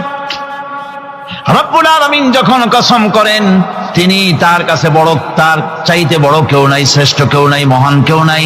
সেজন্য তিনি যে কসম করেন, যে কথা বলতে চান, ওই কথার সাথে, ওই বিষয়ের সাথে যার সম্পর্ক, যার সাযুজ্য আছে, সম্পৃক্ততা আছে, সিমিলারিটি আছে, তার কসম আল্লাহ পাক করেন। যেহেতু এখানে আল্লাহ রাব্বুল আলামিন মানুষের সফলতা, ব্যর্থতা, মানুষের লাভ আর ক্ষতির কথা বলবেন, সেজন্য আল্লাহ পাক মানুষের জীবনের সাথে, মানুষের সম্পর্ক রয়েছে তার জীবনের, মানুষের সাথে সম্পর্ক রয়েছে সময়ের, মানুষের সঙ্গে সম্পর্ক রয়েছে ইতিহাসের। তাই রব্বুল আলামিন বলেন, ওয়াল আসরি ইন্নাল ইনসানা লাফি খুসর। আমি কসম করি সময়ের, আমি কসম করি ইতিহাসের, আমি কসম করি জীবনের, আমি কসম করি সময়ের। যেহেতু এই জীবন আছে বলে আমরা আছি, জীবন না থাকলে আমরা বাঁচি না। ইতিহাসের কসম আল্লাহ করেন, কারণ হলো ইতিহাস মহাকালের সাক্ষী। এই মহাকালের দুষ্কৃতিকারা, তাদের দুষ্কৃতি যারা, তাদের দুষ্কৃত, তাদের দুষ্কৃত কর্ম, যা তারা যে খারাপ কাজ করেছে, সেই খারাপ কাজের ইতিহাস ধারণ করেছে। যারা সুকৃতি করেছে, তাদের সুকর্মগুলি ইতিহাস ধারণ করেছে। ইতিহাস হচ্ছে নীরব সাক্ষী। আল্লাহ বলেন, আমি ওই ইতিহাসের সাক্ষী, আমি জীবনের সাক্ষী, আমি সময়ের সাক্ষী। যেহেতু সময় কারো জন্য বসে থাকে না। সময়ের ব্যাপারে হযরত ইবনে কাইয়িম রাহমাতুল্লাহ আলাইহি তিনি বলেছেন, মা মাদা ফিদ দুনিয়া আহলামুন ওয়া মা বাকিয়া মিনহা আমানি। মা মাদা ফিদ দুনিয়া আহলামুন, আমি আমার জীবনের যে অংশ ফেলে এসেছি এটা আমার স্বপ্ন। ওয়া মা বাকিয়া মিনহা আমানি, আর যেটা আমার সামনে জীবন বাকি আছে ওটা হচ্ছে আমার আকাঙ্ক্ষা। ওয়াল ওয়াক্তু বাইনাহুমা দায়ুন, আর এর মাঝখান থেকে সময় চলে যাচ্ছে। সময় আমার জন্য বসে নেই, সময় চলে যাচ্ছে। এই পৃথিবীতে আসার পর আমাদের হায়াত তো বাড়ছে না, বরং হায়াত প্রতি মুহূর্তে কি হচ্ছে? লোকেরা বলে হায়াত বাড়ে, হায়াত তো বাড়ে না। হায়াত কি হয়? জন্মের পরের থেকে আমার জন্য রিজার্ভ আছে যতটুকু, 50 বছর বাঁচবো, 60 বছর বাঁচবো, যতটুকু হায়াত আমার জন্য নির্ধারিত করা আছে, নির্ধারণ করা আছে, প্রতিদিন একদিন করে কমে যেতেছে। এজন্য আমি বলি, আমার বাড়িতে যে ঘড়িটা আছে, এই ঘড়িটা বেলা 1টার সময় ঢং করে একটা আওয়াজ দেয়, শ্রোতাকে শুনিয়ে দেয়, বাড়িওয়ালা তোমার জীবনের মূল্যবান হায়াত থেকে 1 ঘন্টা কমায়া দিলাম। 2টার সময় 2টা ঘন্টা লাগায় শোনায় দিল, বান্দারে তোমার জীবনের মূল্যবান সময় থেকে 2টি ঘন্টা কমে গেল। এমনি করে দিন গেল, মাস গেল, বছর গেল, আমাদের হুঁশ হলো না। সময় চলে গেল তাস খেলে খেলে, সময় চলে গেল আমাদের খেলাধুলা করে, শয়তানি বদমাশি করে। সময় কতটুকু পেলাম? কিয়ামতের দিন, বিচারের দিনটা যেটা হবে, আল্লাহ রাব্বুল আলামিন বলেন বিচারের দিনটাই লম্বা হবে 50 আলফা সানা মিম্মা তাউদ্দুন। বিচারের দিনটা লম্বা হবে কত বছর? 50,000 বছর। কত বছর? দুনিয়ায় যেভাবে তুমি হিসাব করো, দুনিয়ার গণনা অনুযায়ী হাসরের বিচারের দিনটা হবে 50,000 বছরের মতো লম্বা। এক কিতাবে দেখেছি, তিনি লিখেছেন হিসাব করে, কিয়ামতের ওই দিনটার হিসাবে 50,000 বছর একটা দিন লম্বা। ওই হিসাবে পৃথিবীতে যারা 60 বছর বাঁচলো, সেজন্য আখেরাতে 2 মিনিট দুনিয়ায় বাঁচলো। চিন্তা করেছে? মাত্র 2 মিনিট। 60 বছর যারা হায়াত পেল 2 মিনিট বাঁচল। এই 2 মিনিটের জন্য কত হাঙ্গামা, কত মারধর, কত সন্ত্রাস, ক্ষমতার জন্য লড়াই, হ্যান করেঙ্গে ত্যান করেঙ্গে, লাঠি কে আন্দার মুগুর ভরেঙ্গে, শক্তির ঠেলায় অস্থির। আমার বন্ধুগণ, সময় চলে যাচ্ছে, স্রোতের মতো করে কারোর জন্য সময় অপেক্ষা করতেছে না। আমাদের মৃত্যু প্রতি মুহূর্তে কাছে চলে আসতেছে। এই জন্য শায়ের বলেছেন, আগাহ আপনে মৌত সে কোই বশর নেহি, আগাহ আপনে মৌত সে কোই বশর নেহি, সামা সো বরস কে হ্যাঁ পল কি খবর নেহি। এক সাপ একবার মুরিদ হয়েছিল এক পীর সাহেবের কাছে। পীর বলছিলেন যে না, আমি তো এইসব সাপ টাপ মুরিদ বানাই না। কয় না হুজুর, আমারে বানান। তারপরে মুরিদ বানায় কিছু অজিবাতারে শিখাই দিল, আর বললো খবরদার কাউকে দংশন করবা না। ঠিক আছে, সে যায়া জিজ্ঞাসা শুরু করে দিয়েছে। এর মধ্যে জমিনে রাখাল আসছে, ধান কাটছে, ধানগুলো নিবি কি করে, দড়ি দাড়ি পাচ্ছে না। তো কি করা যায়, বানবে কি দিয়া? সন্ধ্যার পরে অন্ধকারে দেখে যে দড়ি একটা পড়ে আছে। ও যে কি দড়ি তা তো ওরা বোঝে না। ওইটারে নিয়ে ধান রে ফেসাইয়া লেজ দিয়ার মাথা দিয়ে এরকম করে বাসেটা দিয়ে বাঁধছে। সাপ তখন বলতেছে, হায় হায় রে, কেবল যে মুড়ি ধইছি, তা না হলে তুই ঠিক পাইতি যে আমি কি ধরনের দড়ি। এরপরে নিয়ে বাড়ি নিয়ে ভালাই দেশে ধরে খুলে সাপটার ঘাড় গেছে মস্কিয়া। বহুত কষ্ট করে হুজুরের বাড়ি গিয়ে হাজির। কয় যে হুজুর কি একখান জিকের শিখাইলেন, আমার তো ঘাটটার মস্কে শেষ। আশ্চর্য কথা, কত মানুষ মুড়ি হইলো, কত কিছু মুড়ি হইলো, কারো তো জিকের করলে ঘাড় মস্কে যাবে কেন? এটা কেমন কথা? কয় হুজুর ঘটনাই। আরে বেটা ঘটনা এইটা তুই কি করছিলি? কয় যে আপনি যে নিষেধ করছেন দংশন করতে, আমি তো দংশন করতে পারিনি। আরে বেটা, দংশন করতে নিষেধ করছিলাম, ফোঁস করতে তো নিষেধ করি নাই। তোরে যখন দড়ি মনে করে হাত দিছিল, ফোঁস করে উঠতি, ওই রাখা লাভ দিয়া বন আর পার হইয়া দিল্লি চলে যেত। কাজী ধৈর্যের মানে শীত হয়ে পড়ে না। ধৈর্য মানে অবিচলতা, দৃঢ়তা নিয়ে শক্তি সঞ্চয় করে আল্লাহর উপরে ভরসা করে বাতিলের বিরুদ্ধে ঝাঁপিয়ে পড়তে হবে, বাতিল উৎখাত হতে বাধ্য হবে। খালি রাশিয়ার একটা রকেট বহু বছর পর্যন্ত মহাশূন্যে উঠতেছিল। একদিন পত্রপত্রিকায় দেখতে পেলাম ওটা ভাঙে পড়বে, ওটার মেয়াদ শেষ হয়ে গেছে, ভাঙে পড়বে। বিশ্ব মহা চিন্তায় পড়ে গেল, কোন দেশে পড়বে? যদি কোনো দেশের উপরে পড়ে সে দেশ শেষ হয়ে যাবে। বিল্ডিং, মানুষ, স্থাপনা সব চূর্ণ বিচূর্ণ হয়ে যাবে, ভয়তে অস্থির।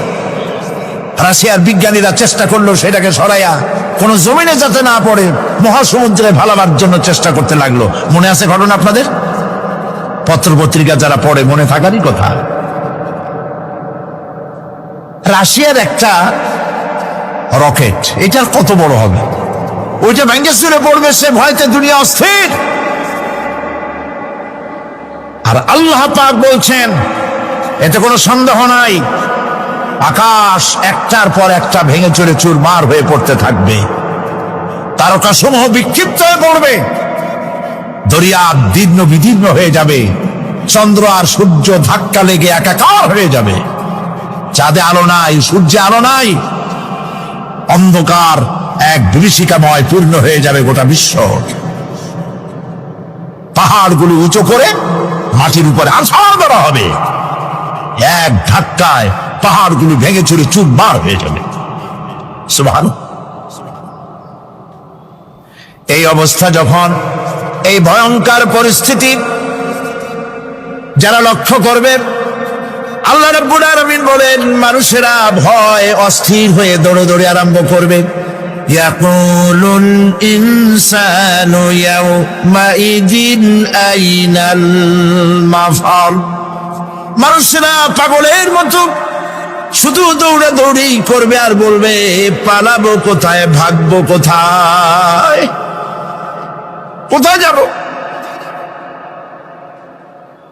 আল্লাহ রাব্বুল আলামিন জবাবে বলেন, কাল্লা লা ওয়াজারা ইলা রাব্বিকা ইয়াউমাইদিনিল মুস্তাকার। কখনই নয়, ভাগবার জায়গা নাই, পালাবার জায়গা নাই। আল্লাহ রাব্বুল আলামিনের আশ্রয় ছাড়া কোনো আশ্রয় নাই। এই বিভীষিকাময় দৃশ্য হয়ে যাবে, সব মরে যাবে, কেউ বাঁচবে না। মালাকুল মউতকে আল্লাহ পাক জিজ্ঞেস করবেন, কে এখন বেঁচে আছে আর কারা বেঁচে আছে?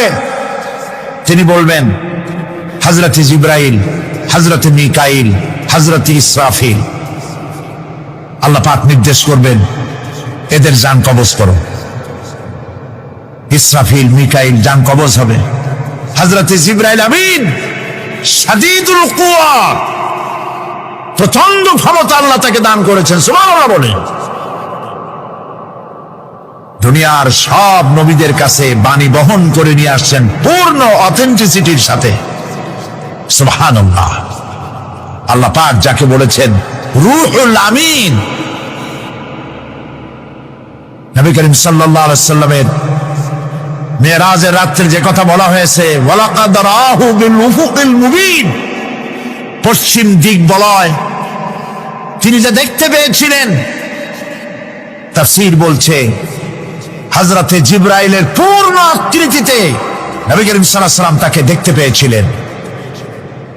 হযরতে জিবরাইল যখন দুনিয়া আসেন, কোন কোন কিতাবে লেখা হয়েছে 600 ডানা আছে তার, 2 ঝাপটায় আকাশ থেকে জমিনে চলে আসেন, সুবহানাল্লাহ।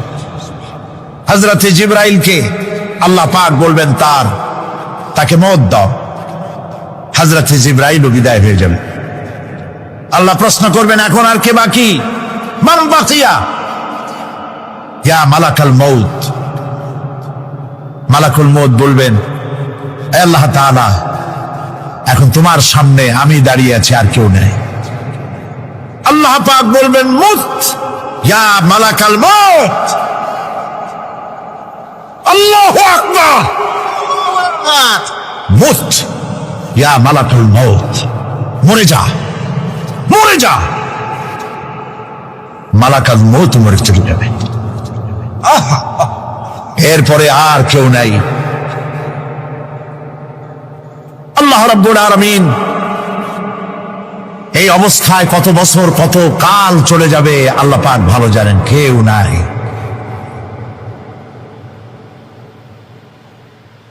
আজকের রাজত্ব কার? আল্লাহ প্রশ্ন করবেন, আজকের রাজত্ব কার? আল্লাহ পাক আওয়াজ দিবেন, বলবেন, আজকের রাজত্ব কার?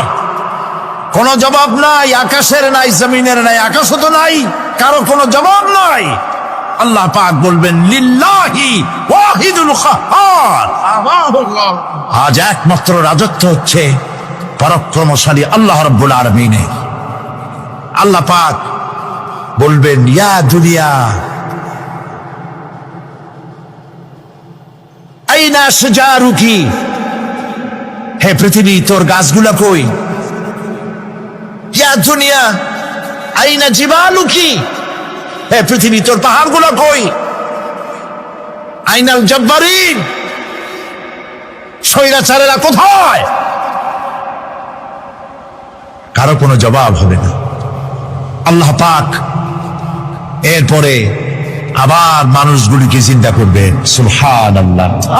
ওয়াইজাল কুবুরু বুসিরাত, যা কিছু মাটির মধ্যে লুকায়িত ছিল সবগুলি আল্লাহ পাক বের করে নিয়ে আসবেন।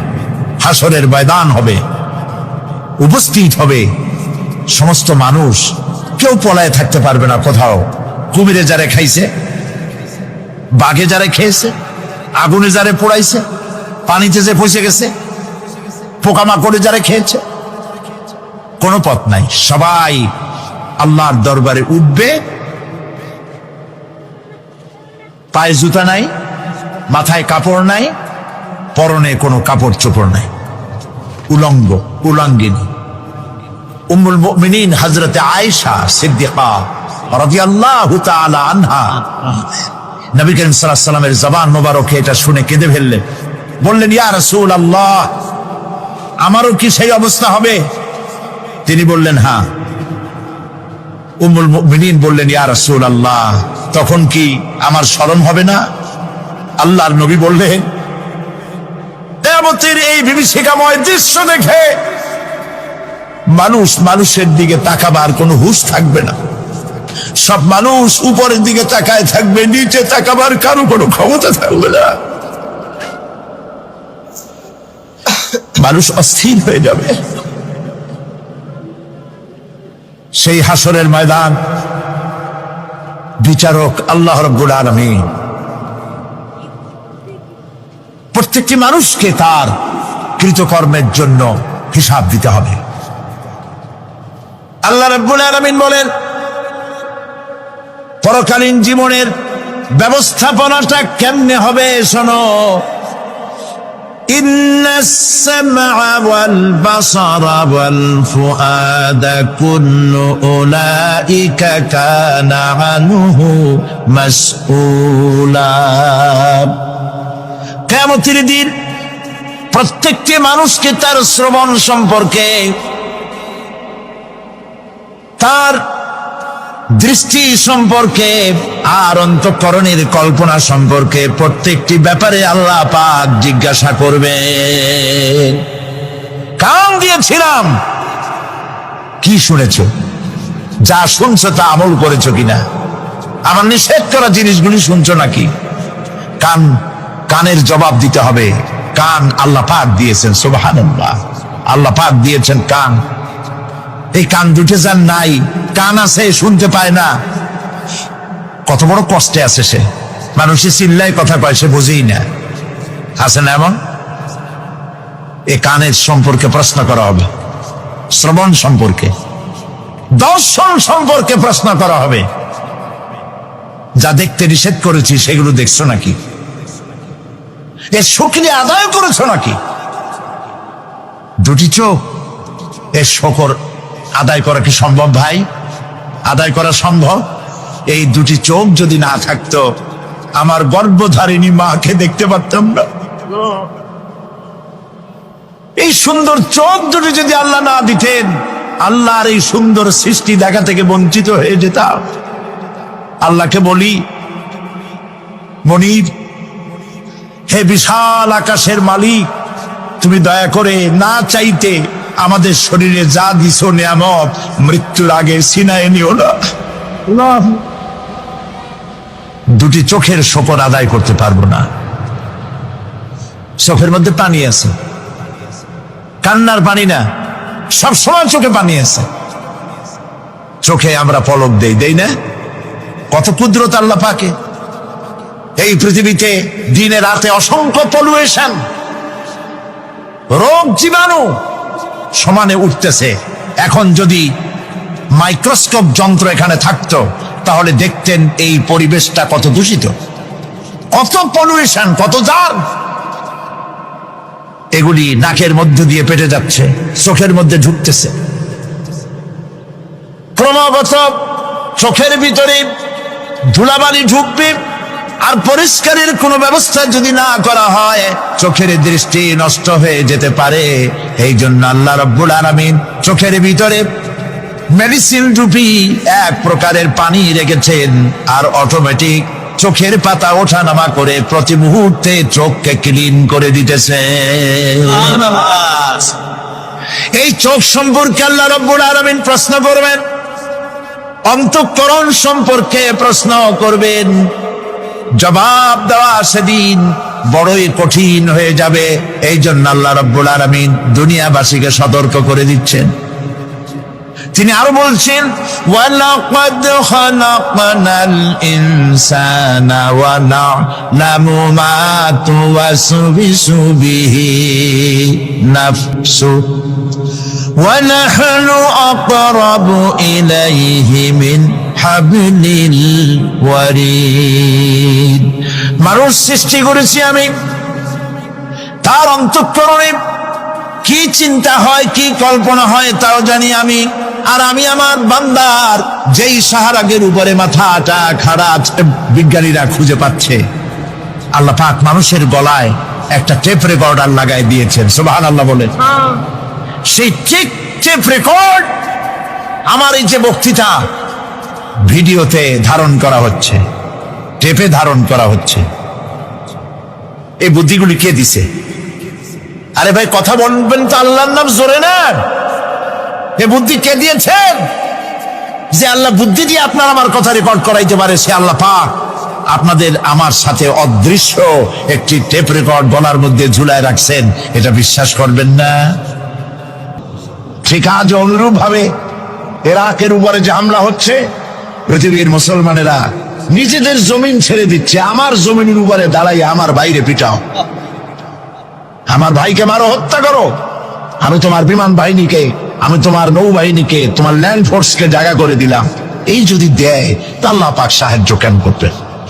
আল্লাহর ওয়াদা, আল্লাহর সাহায্যের ওয়াদা তো মুমিনদের জন্য। ওয়াকানা হাক্কান আলাইনা নাসরুল মুমিনিন, মুমিনদেরকে সাহায্য করা আমি আল্লাহর জন্য ওয়াজিব। আল্লাহ রাব্বুল আলামিন কোরআনে কারীমের মধ্যে বলেছেন, ওয়ালা তাহিনু ওয়ালা তাহজানু ওয়া আনতুমুল আলাউনা ইন কুনতুম মুমিনিন। কোনো ভয় নাই, কোনো চিন্তা নাই, যদি মুমিন হও আমি আল্লাহ তোমাদেরকে বিজয় দান করব। ইজা ফাতাশ শাত ফাতাল মাশরুত, শর্ত যদি পালন করা না হয় ওয়াদা পূরণ হবে না। শর্ত হচ্ছে মুমিন হও, আল্লাহ বলছেন আমি সাহায্য করব। আমরা কি মুমিন হইতে পারছি? জবাব চাই, মুমিন হইতে পারছি? নিজের বুকের কাছে হাত দেন, নিজের কলবের কাছে, নফসের কাছে প্রশ্ন করুন। আল্লাহ যে মুসলমান চান, রসুল যে মুসলমান চান, যে কোয়ালিটি, আমি কি সেই কোয়ালিটি, সেই রিকোয়ারমেন্ট আমি কি ফুলফিল করতে পেরেছি? মন থেকে একটা নেগেটিভ জবাব আসবে, মন বলবে না এখনো হইতে পারো নাই। দাড়ি, টুপি, জামা, হজ, নামাজ হয়তো সবই ঠিক আছে, নামাজ পড়তে পড়তে হয়তো কপালে দাগও লেগেছে, কিন্তু মুমিন হওয়ার জন্য যেটা প্রয়োজন ছিল সেটা এখনো হয় নাই। এই জন্য আমি মাঝে মধ্যে দুঃখ করে বলি, মরা মানুষ তো জিন্দা হইতে পারে না, ঠিক কিনা? কিন্তু কোন মরা মানুষ যদি জিন্দা হইতে পারতেন, এমন কোন সিস্টেম যদি থাকতো, আর একজন সাহাবী যদি জিন্দা হতে পারতেন, আর আমাদেরকে যদি দেখতেন, আমাদের আমালগুলি যদি দেখতেন, চিৎকার দিয়ে বলতেন আল্লাহর কসম, মুহাম্মদ সাল্লাল্লাহু আলাইহি ওয়াসাল্লাম রক্ত দিয়ে, সাহাবায়ে কেরাম জীবন দিয়ে যে মুসলমান তৈরি করে গেছিলেন, এরা সেই মুসলমান না। আমাদের ইসলাম শুধু মসজিদের মধ্যে, আমরা যে মুসলমান তার পরিচয় শুধু মসজিদের মধ্যে। মসজিদ থেকে বেরিয়ে যাওয়ার পর আমার আচরণ আর হিন্দুর আচরণ আর খ্রিস্টানের আচরণের মধ্যে, ইহুদির আচরণের মধ্যে কোনো পার্থক্য আছে কি? বরং আমি তো আরো বাড়িয়ে বলবো, এক ধাপ এগিয়ে, এই পৃথিবীতে যদি চ্যালেঞ্জ হয়, কম্পিটিশন হয়, পৃথিবীতে সব থেকে বেশি মিথ্যে কথা কারা বলে? জবাব রূঢ় হলো বাস্তব, জবাবটা হচ্ছে মুসলমানেরাই। ওজনে কম দেয় কারা বেশি? মুসলমান। খাদ্যে ভেজাল দেয় কারা বেশি? মুসলমান। তাহলে আল্লাহর রহমত আমরা কেন পাবো? এই জন্য কোরআনে কারীম যে উদ্দেশ্য এসেছিল, আমরা সেই উদ্দেশ্যকে পূরণ করতে পারিনি। কোরআন শরীফ, সুবহানাল্লাহ, সুবহানাল্লাহ, কোরআন একটি বর্ণ মুহাম্মদ সাল্লাল্লাহু আলাইহি ওয়াসাল্লামের বানানো এর মধ্যে নাই। আল্লাহু আকবার। দেখেন না কোরআন শরীফের অরিজিনালিটি, এর অথেন্টিসিটি, এর নির্ভরতা, এর পিউরিটি কতটা 100% মিয়া বিল মিয়া কারেক্ট, সেটা হলো এই কোরআন শরীফে 114টি সূরার প্রত্যেকটি সূরার শিরোনামে আছে বিসমিল্লাহির রহমানির রহিম। একটা সূরায় নাই। কোন সূরা? কেন নাই? এই জন্য নাই যেহেতু এই সূরা নাজিলের সময় আল্লাহ পাক এটা বলেন নাই। জিবরাইল আলাইহিস সালাম যখন নবী করিম সাল্লাল্লাহু আলাইহি ওয়াসাল্লামের কাছে এটা তেলাওয়াত করে শোনায়েছেন, তিনি বিসমিল্লাহ তখন বলেন নাই। নবী করিম সাল্লাল্লাহু আলাইহি ওয়াসাল্লাম যখন সাহাবায়ে কেরামকে লিখতে বলেছেন, কাতেবে ওহী যারা ছিলেন, তখন তিনি এই সূরার প্রথমে বিসমিল্লাহ বলেন নাই, তাই বিসমিল্লাহ এখানে লেখা হয় নাই। তার মানে হচ্ছে কোরআন শরীফ বিন্যাস করা, এর শব্দ বিন্যাস, সূরা বিন্যাস, এর সবকিছুকে বিন্যস্ত করার দায়িত্ব ছিল আল্লাহ পাকের। সুবহানাল্লাহ। আল্লাহ রাব্বুল আলামিন কোরআনে কারীমের মধ্যে বলেছেন, ইন্না নাহনু নাযালনা যিকরা ওয়া ইন্না লাহু লাহাফিজুন। কোরআন নাযিল করেছি আমি আল্লাহ, আর এর সংরক্ষণের সবটুকুন দায়িত্ব আল্লাহ রাব্বুল আলামিন নিজেই গ্রহণ করেছেন, আমি গ্রহণ করেছি। নাযিল করছি আমি, হেফাজত করবো আমি। কে বলেন সবাই? আমি হেফাজত করবো এটাকে। আল্লাহ পাক গ্যারান্টি দিচ্ছেন, ওয়ালাউ তাকাওয়ালা আলাইনা বা'দাল আকাওয়িল। আমার নবী যদি নিজের থেকে বানিয়ে কোনো কথা আমি আল্লাহর নামে কোরআন শরীফের ভিতরে চালাই দিতেন, আমি আমার নবীর ডান হাত চেপে ধরতাম আর তার কণ্ঠ নালীকে আমি আল্লাহ কেটে ফেলে দিতাম। কত বড় কথা! গলা কেটে ফেলে দিতাম, একটি কথাও যদি নিজের থেকে বানিয়ে বলতেন। সুবহানাল্লাহ বলেন। সেই কোরআন একটি শব্দ মানুষের নেই। আল্লাহ পাক বলেছেন, এর উপর, কোরআনের উপর থেকে, এর নিচের থেকে, এর ডান থেকে, এর বাম থেকে, এর ভিতরে শয়তানের বাতিলের প্রবেশের কোনো অধিকার নয়। যদি থাকতো এতদিনে কত বেড়া সেরা করতো, সেরা বেড়া করতো, উল্টো পাল্টা করিয়া সর্বনাশ করে ফেলাইতো, ঠিক কিনা? পৃথিবীতে শত শত কোটি খ্রিস্টান পৃথিবীতে আছে। খ্রিস্টানদেরকে চ্যালেঞ্জ করুন তো, যে একটা বাইবেলের হাফেজ দাও আমাদেরকে। সারা পৃথিবীতে একটা হাফেজ চাই, বাইবেল মুখস্থ করছে, পাওয়া যাবে? যাবে না। হিন্দুদেরকে চ্যালেঞ্জ করেন, কত কোটি হিন্দু আছে তোমাদের, বেদ তোমাদের ধর্মগ্রন্থ, বেদ মুখস্থ করছে, এরকম হাফেজ দাও, পারবে দিতে? পারবে না। মহান আল্লাহ রাব্বুল আলামিন কোরআনে কারীমকে হেফাজত করেছেন। সূরা কমরের মধ্যে রব্বুল আলামিন বলেছেন, ওয়ালাকাদ ইয়াসসারনাল কুরআনা লিযিকরি ফাহাল মিন মুদ্দাকির। আল্লাহ পাক বলেন,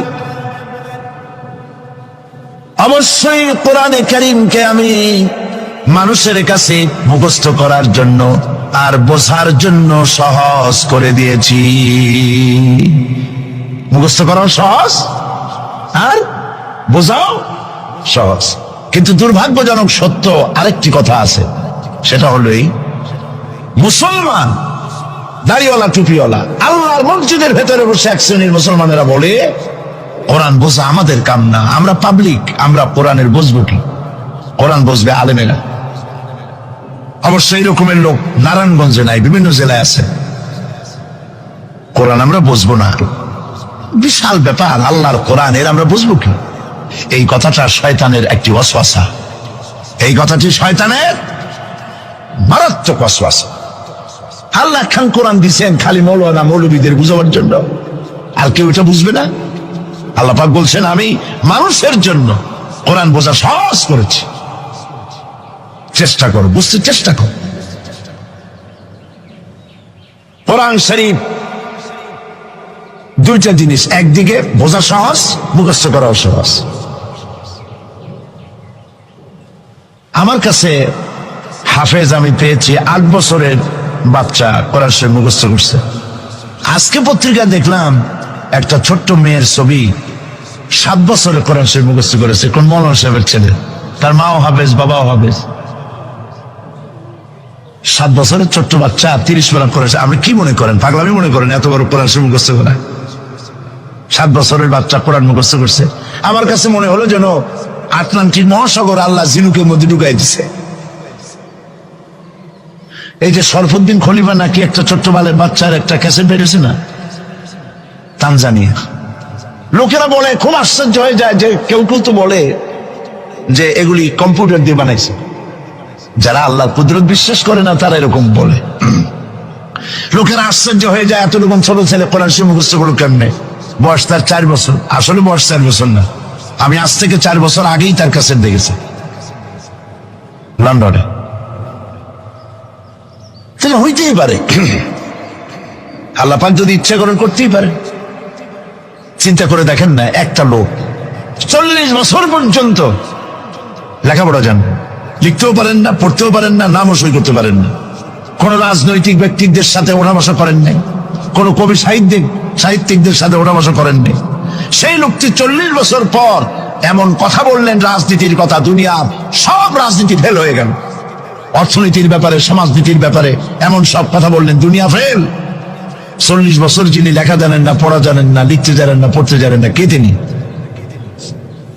সাল্লাল্লাহু আলাইহি ওয়াসাল্লাম। তো আল্লাহ পাক কেন পারবেন না? মরা গাছ দিয়ে ফুল ফুটাই দিতে পারেন, মরুভূমির ভিতরে পানির প্রস্রবণ ঘটিয়ে দিতে পারেন, আমিরকে ফকির করতে পারেন, ফকিরকে আমির করতে পারেন। এই তো আল্লাহ। যালিকুমুল্লাহু রাব্বুকুম, ইনি হচ্ছেন তোমার আমার রব। সুবহানাল্লাহ ওয়া বিহামদিহি।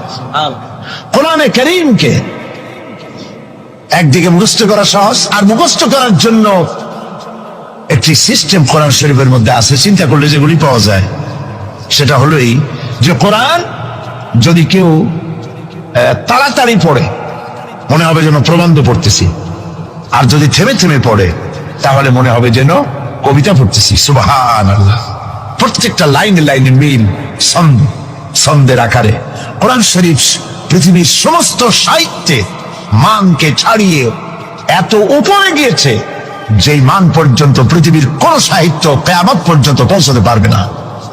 এর ফাসাহাত, এর বালাগাত, কোরআন শরীফের সাহিত্যিক মান চিরকালের জন্য কালজয়ী, এর পাশেও কেউ দাঁড়াইতে পারবে না। সুবহানাল্লাহ।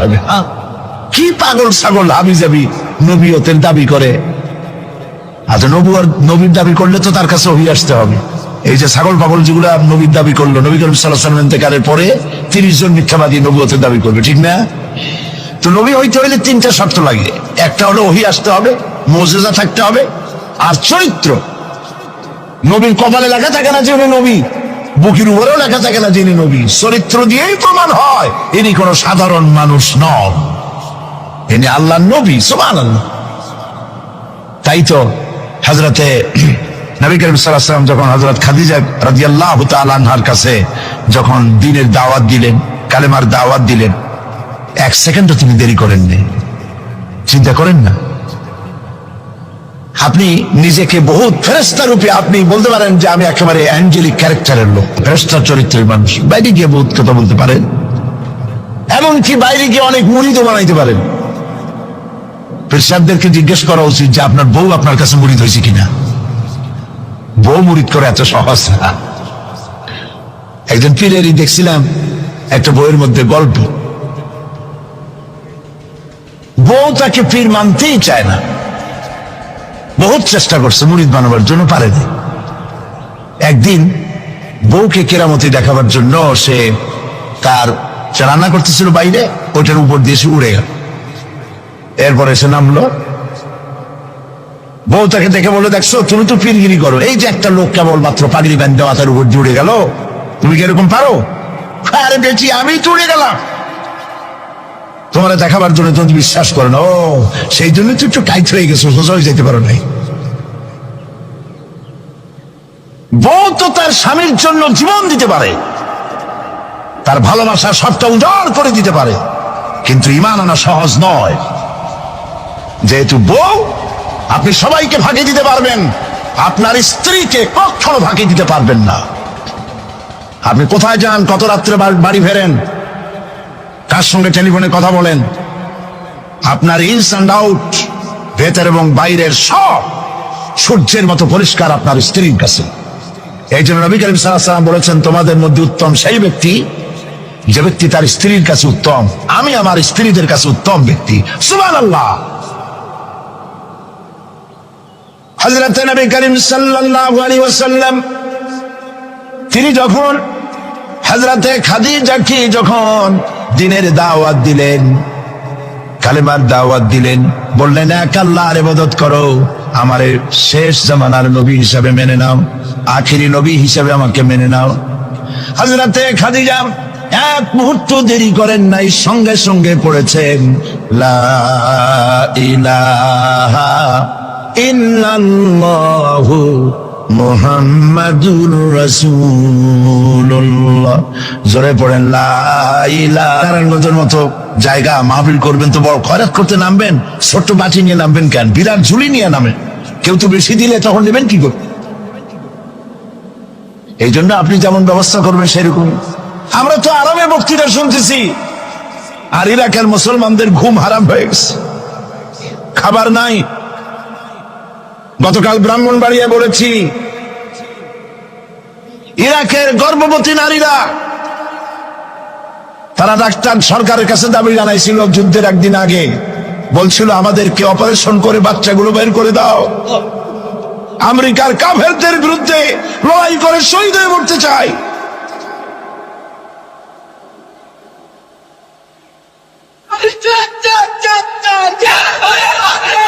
আমরা কিচ্ছু করতে পারবো না, কিন্তু দোয়া করতে পারবো। কি করতে পারবো? তবে দোয়া কবুল হোক আর না হোক এই নিয়ে তাড়াহুড়ো করবেন না। অনেকে মনে করে দোয়া তো করছিলাম, আফগানের জন্য হয়েছে কি? এই জাতীয় কথা বলা ইমানের বিপরীত, ইমানের খেলাফ। আপনার দোয়া কবুল করতে আল্লাহ বাধ্য নন। ফাআলুল লিমা ইউরিদ, যা খুশি তাই করেন। সুবহানাল্লাহ বলো।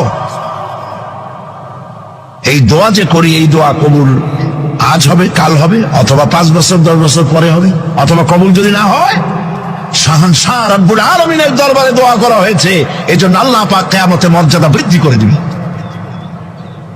দোয়া করতেই হবে, দোয়া ছাড়া পথ নাই।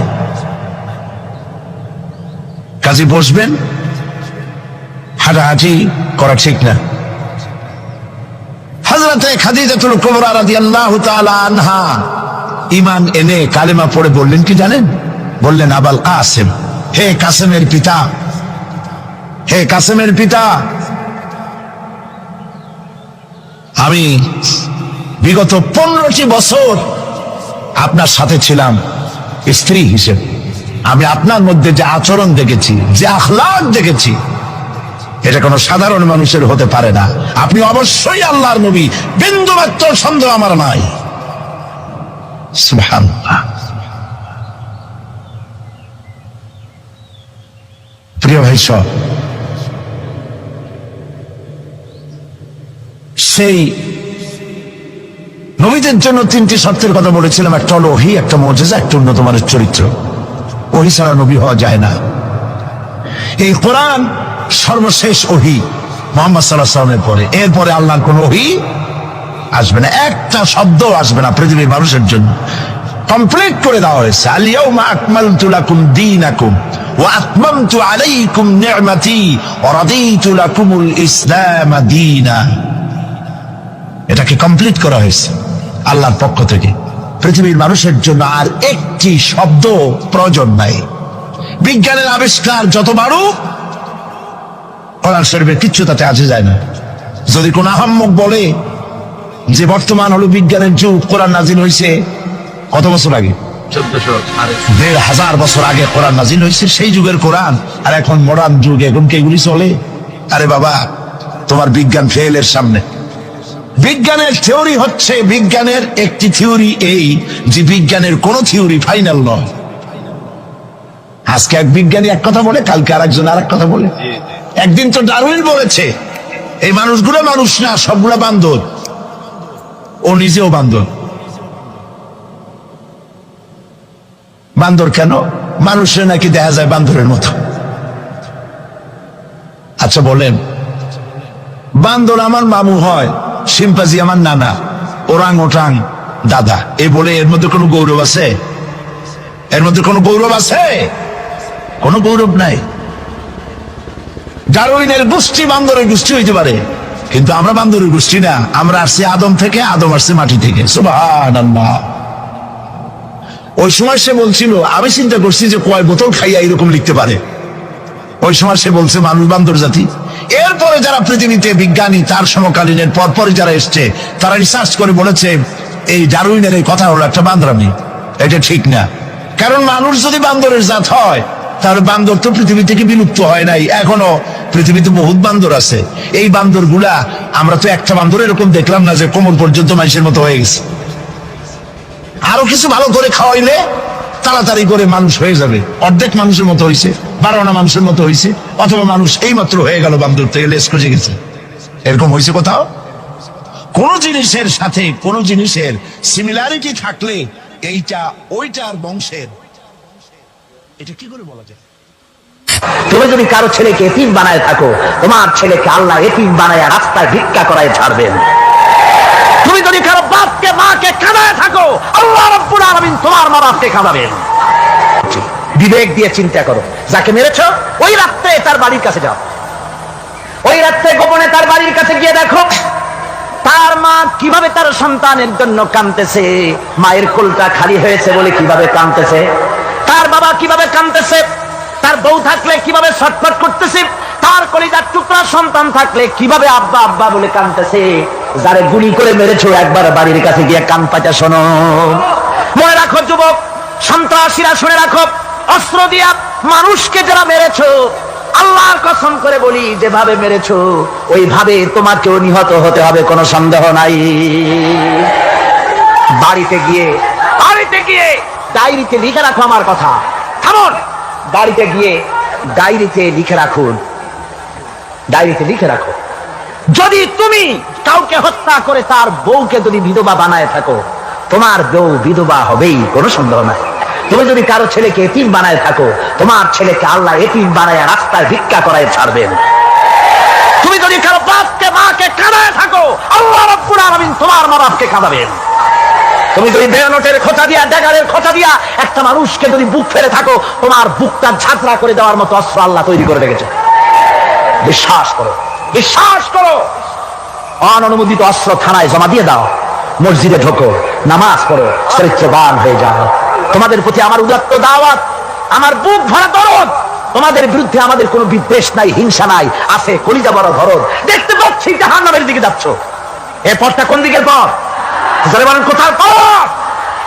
ওই নেতাদের পিছনে আর চলো না, তওবা করো। ওই নেতাদের পিছনে আর যাবে না যারা তোমাদেরকে টাকা দেয় আর অস্ত্র দেয়, যারা তোমাদেরকে মদ দেয় আর নারী দেয়, ওদের পিছনে আর চলবে না। ওয়াদা করো। যুবকরা কি পারবে ওয়াদা করতে? ওই সব নেতাদের পিছনে জীবনে আর যাবে না, ওয়াদা করতে পারো?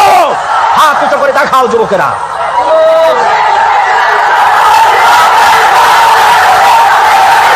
শয়তানের কাজই হলো উল্টা কাম করা, আল্লাহ যা করেছে তার উল্টা করা। আল্লাহ তাআলা বললেন উসজুদু লি আদামা, আদমরে বানাইয়া সবাইকে বললেন আদমরে সেজদা দাও। হাসা জাদু, সবাই সেজদা করলো। সবাই মানে কারা কোন? মাশাআল্লাহ। ইল্লা ইবলিস, মিস্টার ইবলিস সেজদা দিল না। আল্লাহ জিজ্ঞেস করলেন তুমি সেজদা দিলে না কেন? শয়তান তখন আর্গুমেন্ট পেশ করলো। সে বলল আনা খায়রুম মিনহু খালাকতানি মিন নার ওয়া খালাকতাহু মিন তিন, আমি ওর থেকে অনেক ভালো। ওরে বানাইছো মাটি দিয়ে, আমারে বানাইছো আগুন দিয়া। আগুন হলো ঊর্ধ্বমুখী, মাটি হলো নিম্নগতি সম্পন্ন। সুতরাং ঊর্ধ্বমুখী কোন জিনিসকে নিম্নমুখী জিনিসের কাছে আত্মসমর্পণ করতে বলা, সেজদা দিতে বলা মোস্ট আনসাইন্টিফিক। কত বড় শয়তান! শয়তান জানে না যে আগুনের শক্তি কম, মাটির চাইতে আগুনের শক্তি একেবারেই কম। সব থেকে শক্তি বেশি মাটি। আগুন হচ্ছে সংহারক আর মাটি হচ্ছে উৎপাদনশীল। এই মাটির তলায় আর একটা জগৎ আছে, পানির তলায় আছে আর একটা জগৎ। আলহামদুলিল্লাহ রব্বিল আলামিন। এই যে রব্বিল আলামিন বলা হয়, আলম হচ্ছে এক বচন, আলামিন হচ্ছে বহু বচন। আল্লাহ শুধু ইহকাল আর পরকাল, ইহজগৎ আর পরজগতের মালিক নন, বহুমাত্রিক জগতের মালিক তিনি। সেই জগৎগুলি আমরা চিনি না, অবশ্য সময় হলে আর একদিন এ ব্যাপারে বলবো ইনশাআল্লাহ। মাটির তলায় কি জগৎ, সাগরের তলায় কি জগৎ, ও বোঝে নাই, ও তো শয়তান, ও এরকম বলে বসলো। আল্লাহ তাআলা বললেন ইন্নাকা রাজিম, তুই মরদুদ, আমার হুকুমের অবাধ্য হয়েছিস, বেরিয়ে যা, তোর জীবনের সমস্ত ইবাদত আমি পণ্ড করে দিলাম।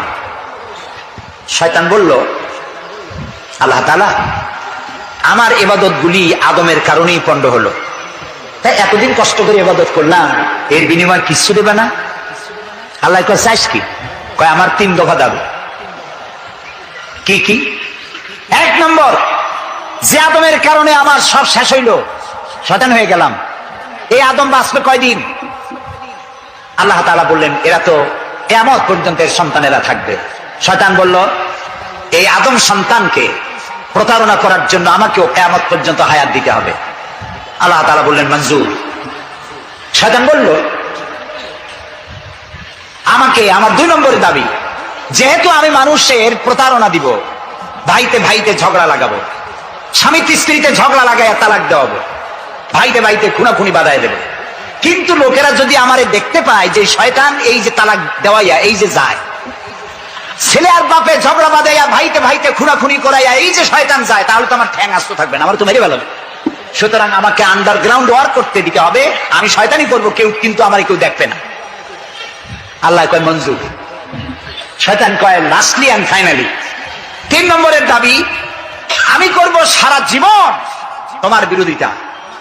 আর মজার ব্যাপার, রিজিকের মালিক তুমি, তুমি যদি আমারে আর আমার অনুসারীদেরকে খাবার না দাও তো আমি তো ওয়ার্কার পাবো না, এই জন্য আমারে খাইতে দেওয়া লাগবে, আমার ওয়ার্কারদেরকেও খাইতে দিতে হবে। আল্লাহ বললেন মঞ্জুর। শয়তান বলল, আয় আল্লাহ তাআলা, এবার তোমার জাহান্নামের সংখ্যা বাড়াইতে পারো, আমি তোমার সমস্ত বান্দাগুলি সব জাহান্নামকে ভর্তি করে দেবো। এই কোরআন শরীফে আছে। আল্লাহ তাআলা ফেরেশতাদের বললেন, ফেরেশতারা শুনছিল শয়তানি কইল কি। আল্লাহ রাব্বুল আলামিন বলেন, আমার ফেরেশতারা, আমার আদম সন্তানের, আমার বান্দারা যদি একটি শয়তানের প্রতারণায় পড়ে একটি যদি গুনার কাজ করার নিয়ত করে, কাজটা করে নাই, শুধু নিয়ত করেছে, ইচ্ছা করেছে, আমলনামায় কোনো গুনাহ লিখবে না। গুনাহটা যখন করে ফেলবে, একটি গুনার বদলে শুধু একটাই গুনাহ লিখবে। আর যদি আমার বান্দা যদি একটি পুণ্য কাজের নেক কাজ করার নিয়ত করে, কাজটা করে নাই, শুধু নিয়তের জন্য একটা নেকি লিখে দিবা।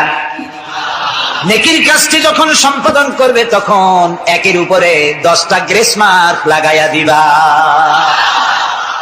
সুবহানাল্লাহ। আমি এইভাবে করে আমার বান্দাদেরকে মাফ করে দেব। সুবহানাল্লাহ। শয়তান মানুষকে ওয়াসওয়াসা দেয়, আর আল্লাহ যা বানায় তার উল্টা বানায়। আল্লাহ বানাইলো যাকাত, শয়তান বানাইলো কি? কন্তবুদ্ধি করে সুদে আর যাকাতে পার্থক্য কি? সুদ হচ্ছে ধনীদের গরিবদের কাছ থেকে নাও, ধনীদের দাও, আর যাকাত হচ্ছে ধনীদের কাছ থেকে নাও, সব গরিবদেরকে বন্টন করে দাও। সুবহানাল্লাহ। এর নাম যাকাত। আর এই কাজটি করার দায়িত্ব আল্লাহ দিলেন সরকারকে। সূরা হজ আল্লাহ রাব্বুল আলামিন বলেন, আল্লাযীনা ইম্মাক্কান্নাহুম ফিল আরদ আকামুস সালাত ওয়া আতাউজ যাকাত ওয়া আমারু বিল মা'রুফি ওয়া নাহাউ আনিল মুনকার ওয়া লিল্লাহি আকিবাতুল উমুর। আমি যদি মুমিন বান্দারে ক্ষমতা দেই, তারা 4 দফা কাজ করবে। কয় দফা বলেন? 1 নম্বরে মুমিনেরা ক্ষমতায় গিয়ে নামাজ প্রতিষ্ঠা করবে। 1 নম্বর কাজ নামাজ প্রতিষ্ঠা করবে। ক্ষমতায় গিয়ে তারা অর্ডার করবে, বেলা 1টার সময় সমস্ত কোর্ট কাছারি, আদালত, শিক্ষা প্রতিষ্ঠান, কল কারখানা সব বন্ধ হবে আধা ঘন্টার জন্য। জোহরের নামাজ আর দুপুরের খানার বিরতি। নামাজ শেষ, আবার কাজ করতে আসো। নামাজ বাধ্যতামূলক। নামাজ যদি বাধ্যতামূলক হয় তাহলে তার সুফল কি? তার সুফল হলো, এসপি যদি বাধ্যতামূলক ভাবে নামাজ হয়, আর এসপি যদি মসজিদের ইমামতি করে দারোগাদের নিয়ে, অফিসারদের নিয়ে, দারোগা যদি, ওসি যদি থানায় পুলিশদের নিয়ে তার ইমামতিতে নামাজ হয়, এমপি যদি তার এলাকার অফিসার দিয়ে নিয়ে ইমামতি করে নামাজে, মন্ত্রী যদি তার এলাকার লোক নিয়ে, অফিসারদের নিয়ে সচিবালয় ইমামতি করে, এই মন্ত্রী, এই এমপি, এই ওসি, এই এসপি এদেরকে পিটাইয়া ঘুষ খাওয়ান যাবে? যাবে না। যে বিশ্ববিদ্যালয়ের ভাইস চ্যান্সেলর নামাজ বাধ্যতামূলক হওয়ার কারণে মসজিদের ইমামতি করবেন, শিক্ষক, শিক্ষয়িত্রী, ছাত্র, ছাত্রী 5 ওয়াক্ত নামাজ যে বিশ্ববিদ্যালয় জামাতে আদায় করবে, ওরা কি মাস্তান, গুন্ডা, সাদাবাজ হবে? হতে পারে না। এই জন্য সরকারের প্রথম দায়িত্ব হবে, কে বলতেছেন? কার কথা শোনাইতেছি? প্রথম দায়িত্ব হচ্ছে নামাজ প্রতিষ্ঠা করো। 2 নম্বরে যাকাত আদায় করো। 2 নম্বরে কি? যাকাত আদায় করো। এই যাকাত গভর্নমেন্ট আদায় করবে। আল্লাহর কায়দাটা কি দেখেন, এর মধ্যে সিগনিফিকেন্স কি? গভর্নমেন্ট আদায় করবে কেন? আমরা দিলে হবে না কেন? আমরা দিলেও হবে যদি ইসলামী সরকার না থাকে। ইসলামী সরকার হলে, অর্থাৎ আল্লাহর বিধান কায়েম হলে যাকাত কালেকশন করবে গভর্নমেন্ট। এখানে একটা সাইকোলজিক্যাল ব্যাপার আছে। আমি যদি অধ্যক্ষ রশিদ খান সাহেবের কাছে আমি বলি যে আমি গরিব মানুষ, আমার কিছু সাহায্য করেন, উনি যদি আমাকে সাহায্য দেন যাকাত থেকে, অথবা কোনো দয়া করে কিছু পয়সা দেন, চিরটাকাল ওনাকে দেখতে পরে আমার মাথাটা একটু নত হয়ে যেতে পারে। আল্লাহ চান না তার কোন বান্দার মাথা আর একটা গোলামের সামনে নত হোক। সেই জন্য আল্লাহ চান সরকারের কাছ থেকে নাও, তোমার মাথা উঁচু থাকুক। সুবহানাল্লাহ করতে ইচ্ছা করে না? এই মাথার অনেক দাম, যেখানে সেখানে সেজদা দিয়েন না। পীর বুজুর্গ দেখলেই পায়ের উপরে পড়ে যায় না। কদম বসি করতে ইচ্ছা করে করেন, আমি বাধা দেব না, কিন্তু মাথাটা নিচু করেন না। মাথাটা আল্লাহ ছাড়া কারোর সামনে নত হতে পারে না। এই মাথার অনেক দাম। আপনার বডি চেনাই যাবে না যদি মাথা না থাকে। আপনার মা অথবা স্ত্রী ছাড়া মস্তকবিহীন বডি চেনা কঠিন। এটা বডির আইডেন্টিটি। এই জন্য দেখবেন পৃথিবীর সমস্ত প্রাণী খাবারের সময় রুজির উপরে, রিজিকের উপরে মুখ লাগাইয়া খায়। গরু, বাছুর, মুরগি, হাঁস, হাতি, বাঘ, ভল্লুক, ময়না, টিয়া সব খাবারের উপরে মুখ লাগাইয়া খায়। কেবলমাত্র মানুষ খাবারের সময় খাবারটা না খাইয়া মাথা উঁচু থাকে, এখানে দেয়।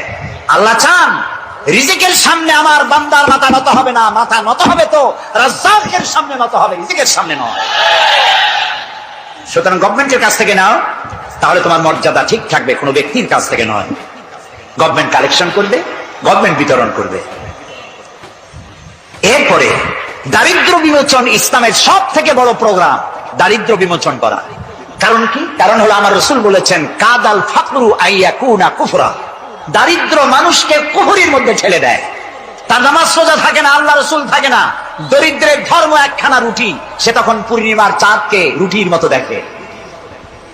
আছেন একটা কবিতা এরকম, পূর্ণিমার চাঁদ যেন ঝলসানো রুটি, তখন তার ধর্ম হয়ে যায় এটা। এই জন্য রাসূলুল্লাহ বলেছেন, কাদাল ফাকরু আইয়াকুনা কুফরা। রাসূলুল্লাহর একটা ব্যাংক ছিল, সেই ব্যাংকের নাম ছিল বাইতুল মাল।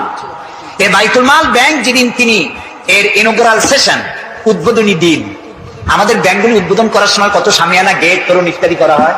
রাসূলুল্লাহর ব্যাংক উদ্বোধন করা হলো মসজিদে নববীর ভিতরে। খেজুর গাছের খুঁটি আর খেজুর গাছ, উটের পশম, খেজুর গাছের পাতার মাটি, এই দিয়া ছাদ। উপরে যদি বৃষ্টি হয় আধা ঘন্টা, নিচে বৃষ্টি পড়ে 1.5 ঘন্টা, পাতার ট্যাপট্যাপানি। এরকম একটা মসজিদের ভেতরে বসে রাসূলুল্লাহ ব্যাংক উদ্বোধন করলেন আর বললেন, বুখারীর হাদিস, মান তারাকা দায়নান আও দিয়ান ফালাইয়া।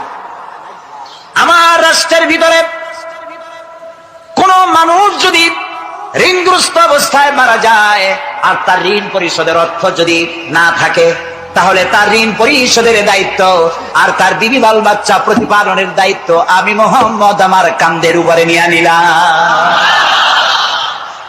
দারিদ্র বিমোচনের জন্য নবী করিম সাল্লাল্লাহু আলাইহি ওয়াসাল্লাম মানুষকে কাজ দিয়েছেন, ভিক্ষা কম দিয়েছেন। কেউ চাইলে, রাসূলের আদত মোবারক ছিল, কেউ কিছু চাইলে পকেটে হাত দিতেন, থাকলে দিতেন। জীবনে একদিনের জন্য কাউকে না বলেন নাই। বলেছেন কিছু নাই, বলতেন আজকে দিতে পারলাম না, তুমি আবার এসো, দেব না, এরকম কথা জীবনে একবারও বলেন নাই। সুবহানাল্লাহ। শুধু দিয়েছেন, কিছু নেন নাই। আল্লাহ, সারা জীবন মানুষের কষ্ট বুকের উপরে ধারণ করেছেন, কাউকে কষ্ট দেননি। ক্ষুধার্ত মানুষের দুয়ারে দুয়ারে গেছেন, নিজে ক্ষুধায় কষ্ট করেছেন। হযরত আবু বকর ওমর মসজিদে নববীর ভেতরে বসে অসময় বসে আছেন। রাসূলুল্লাহ দিনের বেলা জিজ্ঞেস করলেন, তোমরা এই অসময় এখানে কেন? তারা বললেন, আমরা ক্ষুধার্ত, 2-3 দিন কিছু খাই না। রাসূলুল্লাহ বললেন, আমারও তো একই অবস্থা, চলো। 3 জন বেরিয়ে গেলেন। মসজিদে নববীর পাশেই ছিল হযরত আবু আইয়ুব আনসারী রাদিয়াল্লাহু তাআলা আনহুর বাড়ি। আমি 1973 সনে স্বাধীন বাংলাদেশের প্রথম হজ আমি করেছিলাম। 4733 টাকা ছিল বিমানের ভাড়া। তখন মসজিদে নববীর পাশেই ছিল আবু আইয়ুব আনসারী রাদিয়াল্লাহু তাআলা আনহুর বাড়ি। সেই বাড়িতে গেলাম, ওইখানে একটা বাক্সের ভিতরে, একটা গ্লাসের বাক্সের ভিতরে ছিল রাসূলের ব্যবহার করা তরবারি, তীর আর ধনুক। আমি বহুত চেষ্টা করছিলাম গ্লাসটা উঠাবার জন্য, কারণ এটা সেই তরবারি, সেই তীর, সেই ধনুক যেখানে আমার রাসূলের হাতের পরশ লেগেছিল। যদি ধরতে পারতাম, প্রাণ করে একটা চুমা দিতাম। এই বাড়িতে গিয়ে রাসূলুল্লাহ উপস্থিত হলেন। আবু আইয়ুব আনসারী 3 জন মেহমান, এর থেকে শ্রেষ্ঠ মেহমান আছে? স্ত্রীকে বললেন, তাড়াতাড়ি একটা ছাগল জবাই করো, রুটি বানাও। তিনি চলে গেলেন বাগানে, বাগান থেকে কিছু খোরমা আনলেন। হাদিস শোনাচ্ছি, গল্প নয়। কিছু খোরমা এনে রাসূলের সামনে রাখলেন। রাসূলুল্লাহ বললেন, এর মধ্যে কাঁচা পাকা, আধা পাকা 3 পদের খাজুর, আমি কোনটা খাবো? হযরত আবু আইয়ুব বলেন, 3 প্রকারের খেজুরে আপনি হাত দিবেন, কারণ আপনার হাত যে প্রকারের খেজুরের গায়ে লাগবে আমার বাগানে আল্লাহ রাব্বুল আলামিন সেই খেজুরে বরকত দিয়া দিবেন। কিছুক্ষণ পরে রান্না হয়ে গেল, রাসূলের সামনে গোশত আসলো, রুটি আসলো। আল্লাহর নবী খাবারের শুরুতে দুই একটা রুটি আর দুই তিনটা গোস্ত টুকরা রুটি দিয়া পেঁচায়া হযরতে আবু আইয়ুব আনসারীর হাতে দিয়া দিলেন। বললেন, আবু আইয়ুব, এই রুটি আর গোস্ত টুকরা নিয়ে যাও। আমার কলিজার টুকরা মা ফাতেমা গত 3 দিন হলো কিছু খায় নাই। দুনিয়ার মানুষের খাবার পৌঁছায়ছেন, নিজে না খেয়ে থেকেছেন। হযরত আয়েশা বলেছেন, একদিন 2 দিন না, মাসের পর মাস রাসূলুল্লাহর স্ত্রীদের ঘরে চুলায় আগুন জ্বলে নাই। হযরত ওমর রাদিয়াল্লাহু তাআলা আনহু রাসূলুল্লাহর ঘরে প্রবেশ করেছেন। এখনো ঘরটা আছে, মসজিদে নববীর কোনায় ছোট্ট ঘরটা, বিশ্বনবীর ঘর। তিনি ঘরের মধ্যে প্রবেশ করে দেখেন রাসূলুল্লাহ শুয়ে আছেন। তারপরে হযরত আবু বকর সালাম করলেন, রাসূলুল্লাহ উঠে বসলেন। হযরতে ওমর রাদিয়াল্লাহু তাআলা আনহু বাচ্চা শিশুর মতো ডুকরে কেঁদে উঠলেন। নবীজি জিজ্ঞেস করলেন, ওমর কাঁদো কেন? হযরত ওমর বলছেন, ইয়া রাসূলুল্লাহ, আমি বিশ্বনবীর ঘর দেখতেছি, ছোট্ট একটি ঘর, এক কোনায় পানি শূন্য সরাহি কাত হয়ে পড়ে আছে, এক পাশে একটা গ্লাস, আর আপনি যে বিছানায় শোয়া, চাদর নাই, বালিশ নাই, দড়ি দিয়া বুড়ানো খাটিয়ার উপরে শুয়েছিলেন, হাতের তলায় মাথার তলায় হাত দিয়ে আপনার জান্নাতি শরীর মোবারকের পিঠের উপরে দড়ির দাগ আমি সহ্য করতে পারছি না, ইয়া রাসূলুল্লাহ। কাফেরেরা পৃথিবীতে এত শান্তি করলো, আর আল্লাহ রাসূলের গায়ে দড়ির দাগ, আপনি আমাকে অনুমতি দেন, আমি একটা তোষক আপনাকে বানায় এনে দেই। রাসূলুল্লাহ বললেন, ওমর, আমি যদি হুকুম করি, এই যে উহুদ পাহাড়টা আমার জন্য সোনায় পরিণত হয়ে যাবে। আমি পৃথিবীতে শান্তি করতে আসি নাই, এসেছি মানবতার মুক্তির জন্য, কল্যাণের জন্য। নবী করিম সাল্লাল্লাহু আলাইহি ওয়াসাল্লাম এই যাকাতের বিধান কায়েম করলেন। মানুষের দুয়ারে দুয়ারে খাবার পৌঁছে গেল, বিরুদ্ধরা ভাতা পেল, বয়স্করা ভাতা পেল, বেকারেরা তাদের কাজের সংস্থান পেয়ে গেল। অবস্থা এমন হলো, হযরত ওমর ইবনে আব্দুল আজিজ রাহমাতুল্লাহ আলাইহির সময় যাকাত কে নেবে, যাকাত কে নেবে চিল্লানো হতো, ঢোল বাজানো হতো। একজন লোক পাওয়া যেত না যে যাকাত আমার দরকার।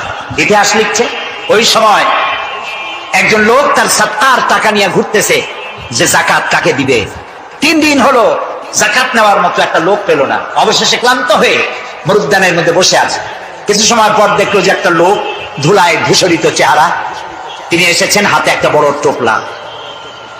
এই লোকটি বলল, পথিক, আসসালামু আলাইকুম, আমি 3 দিন ঘুরলাম এই দেশে, একটা মানুষ পেল না যাকে আমি সাদকার টাকা, যাকাতের টাকা দিতে পারি। আপনাকে মনে হচ্ছে গরিব মানুষ, জামা কাপড় ময়লা, আপনি আমার এই টাকাগুলি নিয়ে আমাকে উদ্ধার করুন। লোকটি বলছে, তোমার মাথা ঠিক আছে কিনা আমি জানি না, তুমি কি মনে করছো যে আমার এই বস্তার মধ্যে ছেঁড়া খাতা? তোমার ওই টোপলায় যত টাকা, ওর থেকে অনেক বেশি টাকা আমার এই বস্তার ভিতরে। আমি 1 সপ্তাহ ঘুরতেছি, একটা গরিব মানুষ পাই নাই এই দেশে। এটি হলো যাকাতের কল্যাণময়তা, যাকাত ভিত্তিক অর্থ ব্যবস্থার কল্যাণময়তা। যারা এই যাকাত দেয় না, অর্থকে সঞ্চিত করে, সোনা এবং রূপাকে সঞ্চয় করে, তাদের সম্পর্কে আল্লাহ কি বলছেন? والذين يكنزون الذهب والفضة ولا ينفقونها في سبيل الله فبشرهم بعذاب أليم।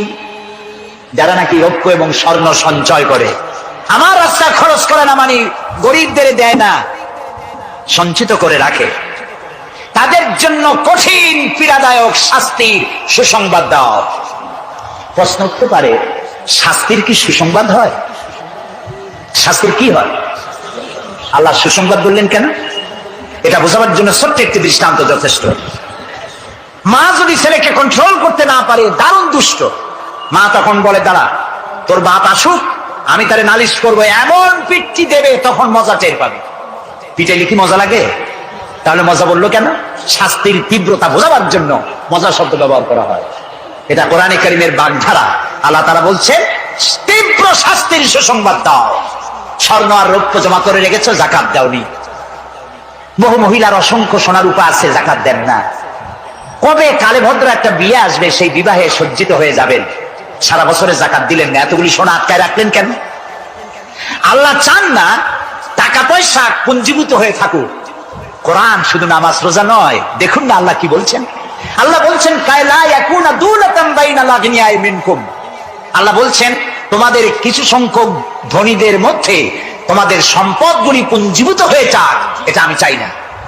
এটা যাকাত, ফিতরা, সাদকা এককালীন দানের মাধ্যমে গোটা জাতির মধ্যে পৌঁছে যাক, তাহলে মানুষের উপকার হবে। সুতরাং 7.5 তোলা নিচ পর্যন্ত জাকাত আপনার না দিলে চলবে। যখন 7.5 তোলা হবে তখনই জাকাত শুরু হবে, যত বেশি হয় গোড়া থেকে শুরু করে সবটা দিতে হবে। 52 তোলা রূপা হলে জাকাত দিতে হবে। এই জাকাতের টাকা না দিয়ে যারা জমা করে রাখেন, শাস্তিটা কি হবে শোনেন, আল্লাহ শাস্তির ধরনও বলছে। ইয়াউমা ইউহমা আলাইহা ফি নারে জাহান্নাম ফাতুকওয়া বিহা জিবাহুম ওয়া জুনুবুহুম ওয়া যুহুরুহুম হাযা মা কানাসতুম লিআনফুসিকুম তাকনিজুন।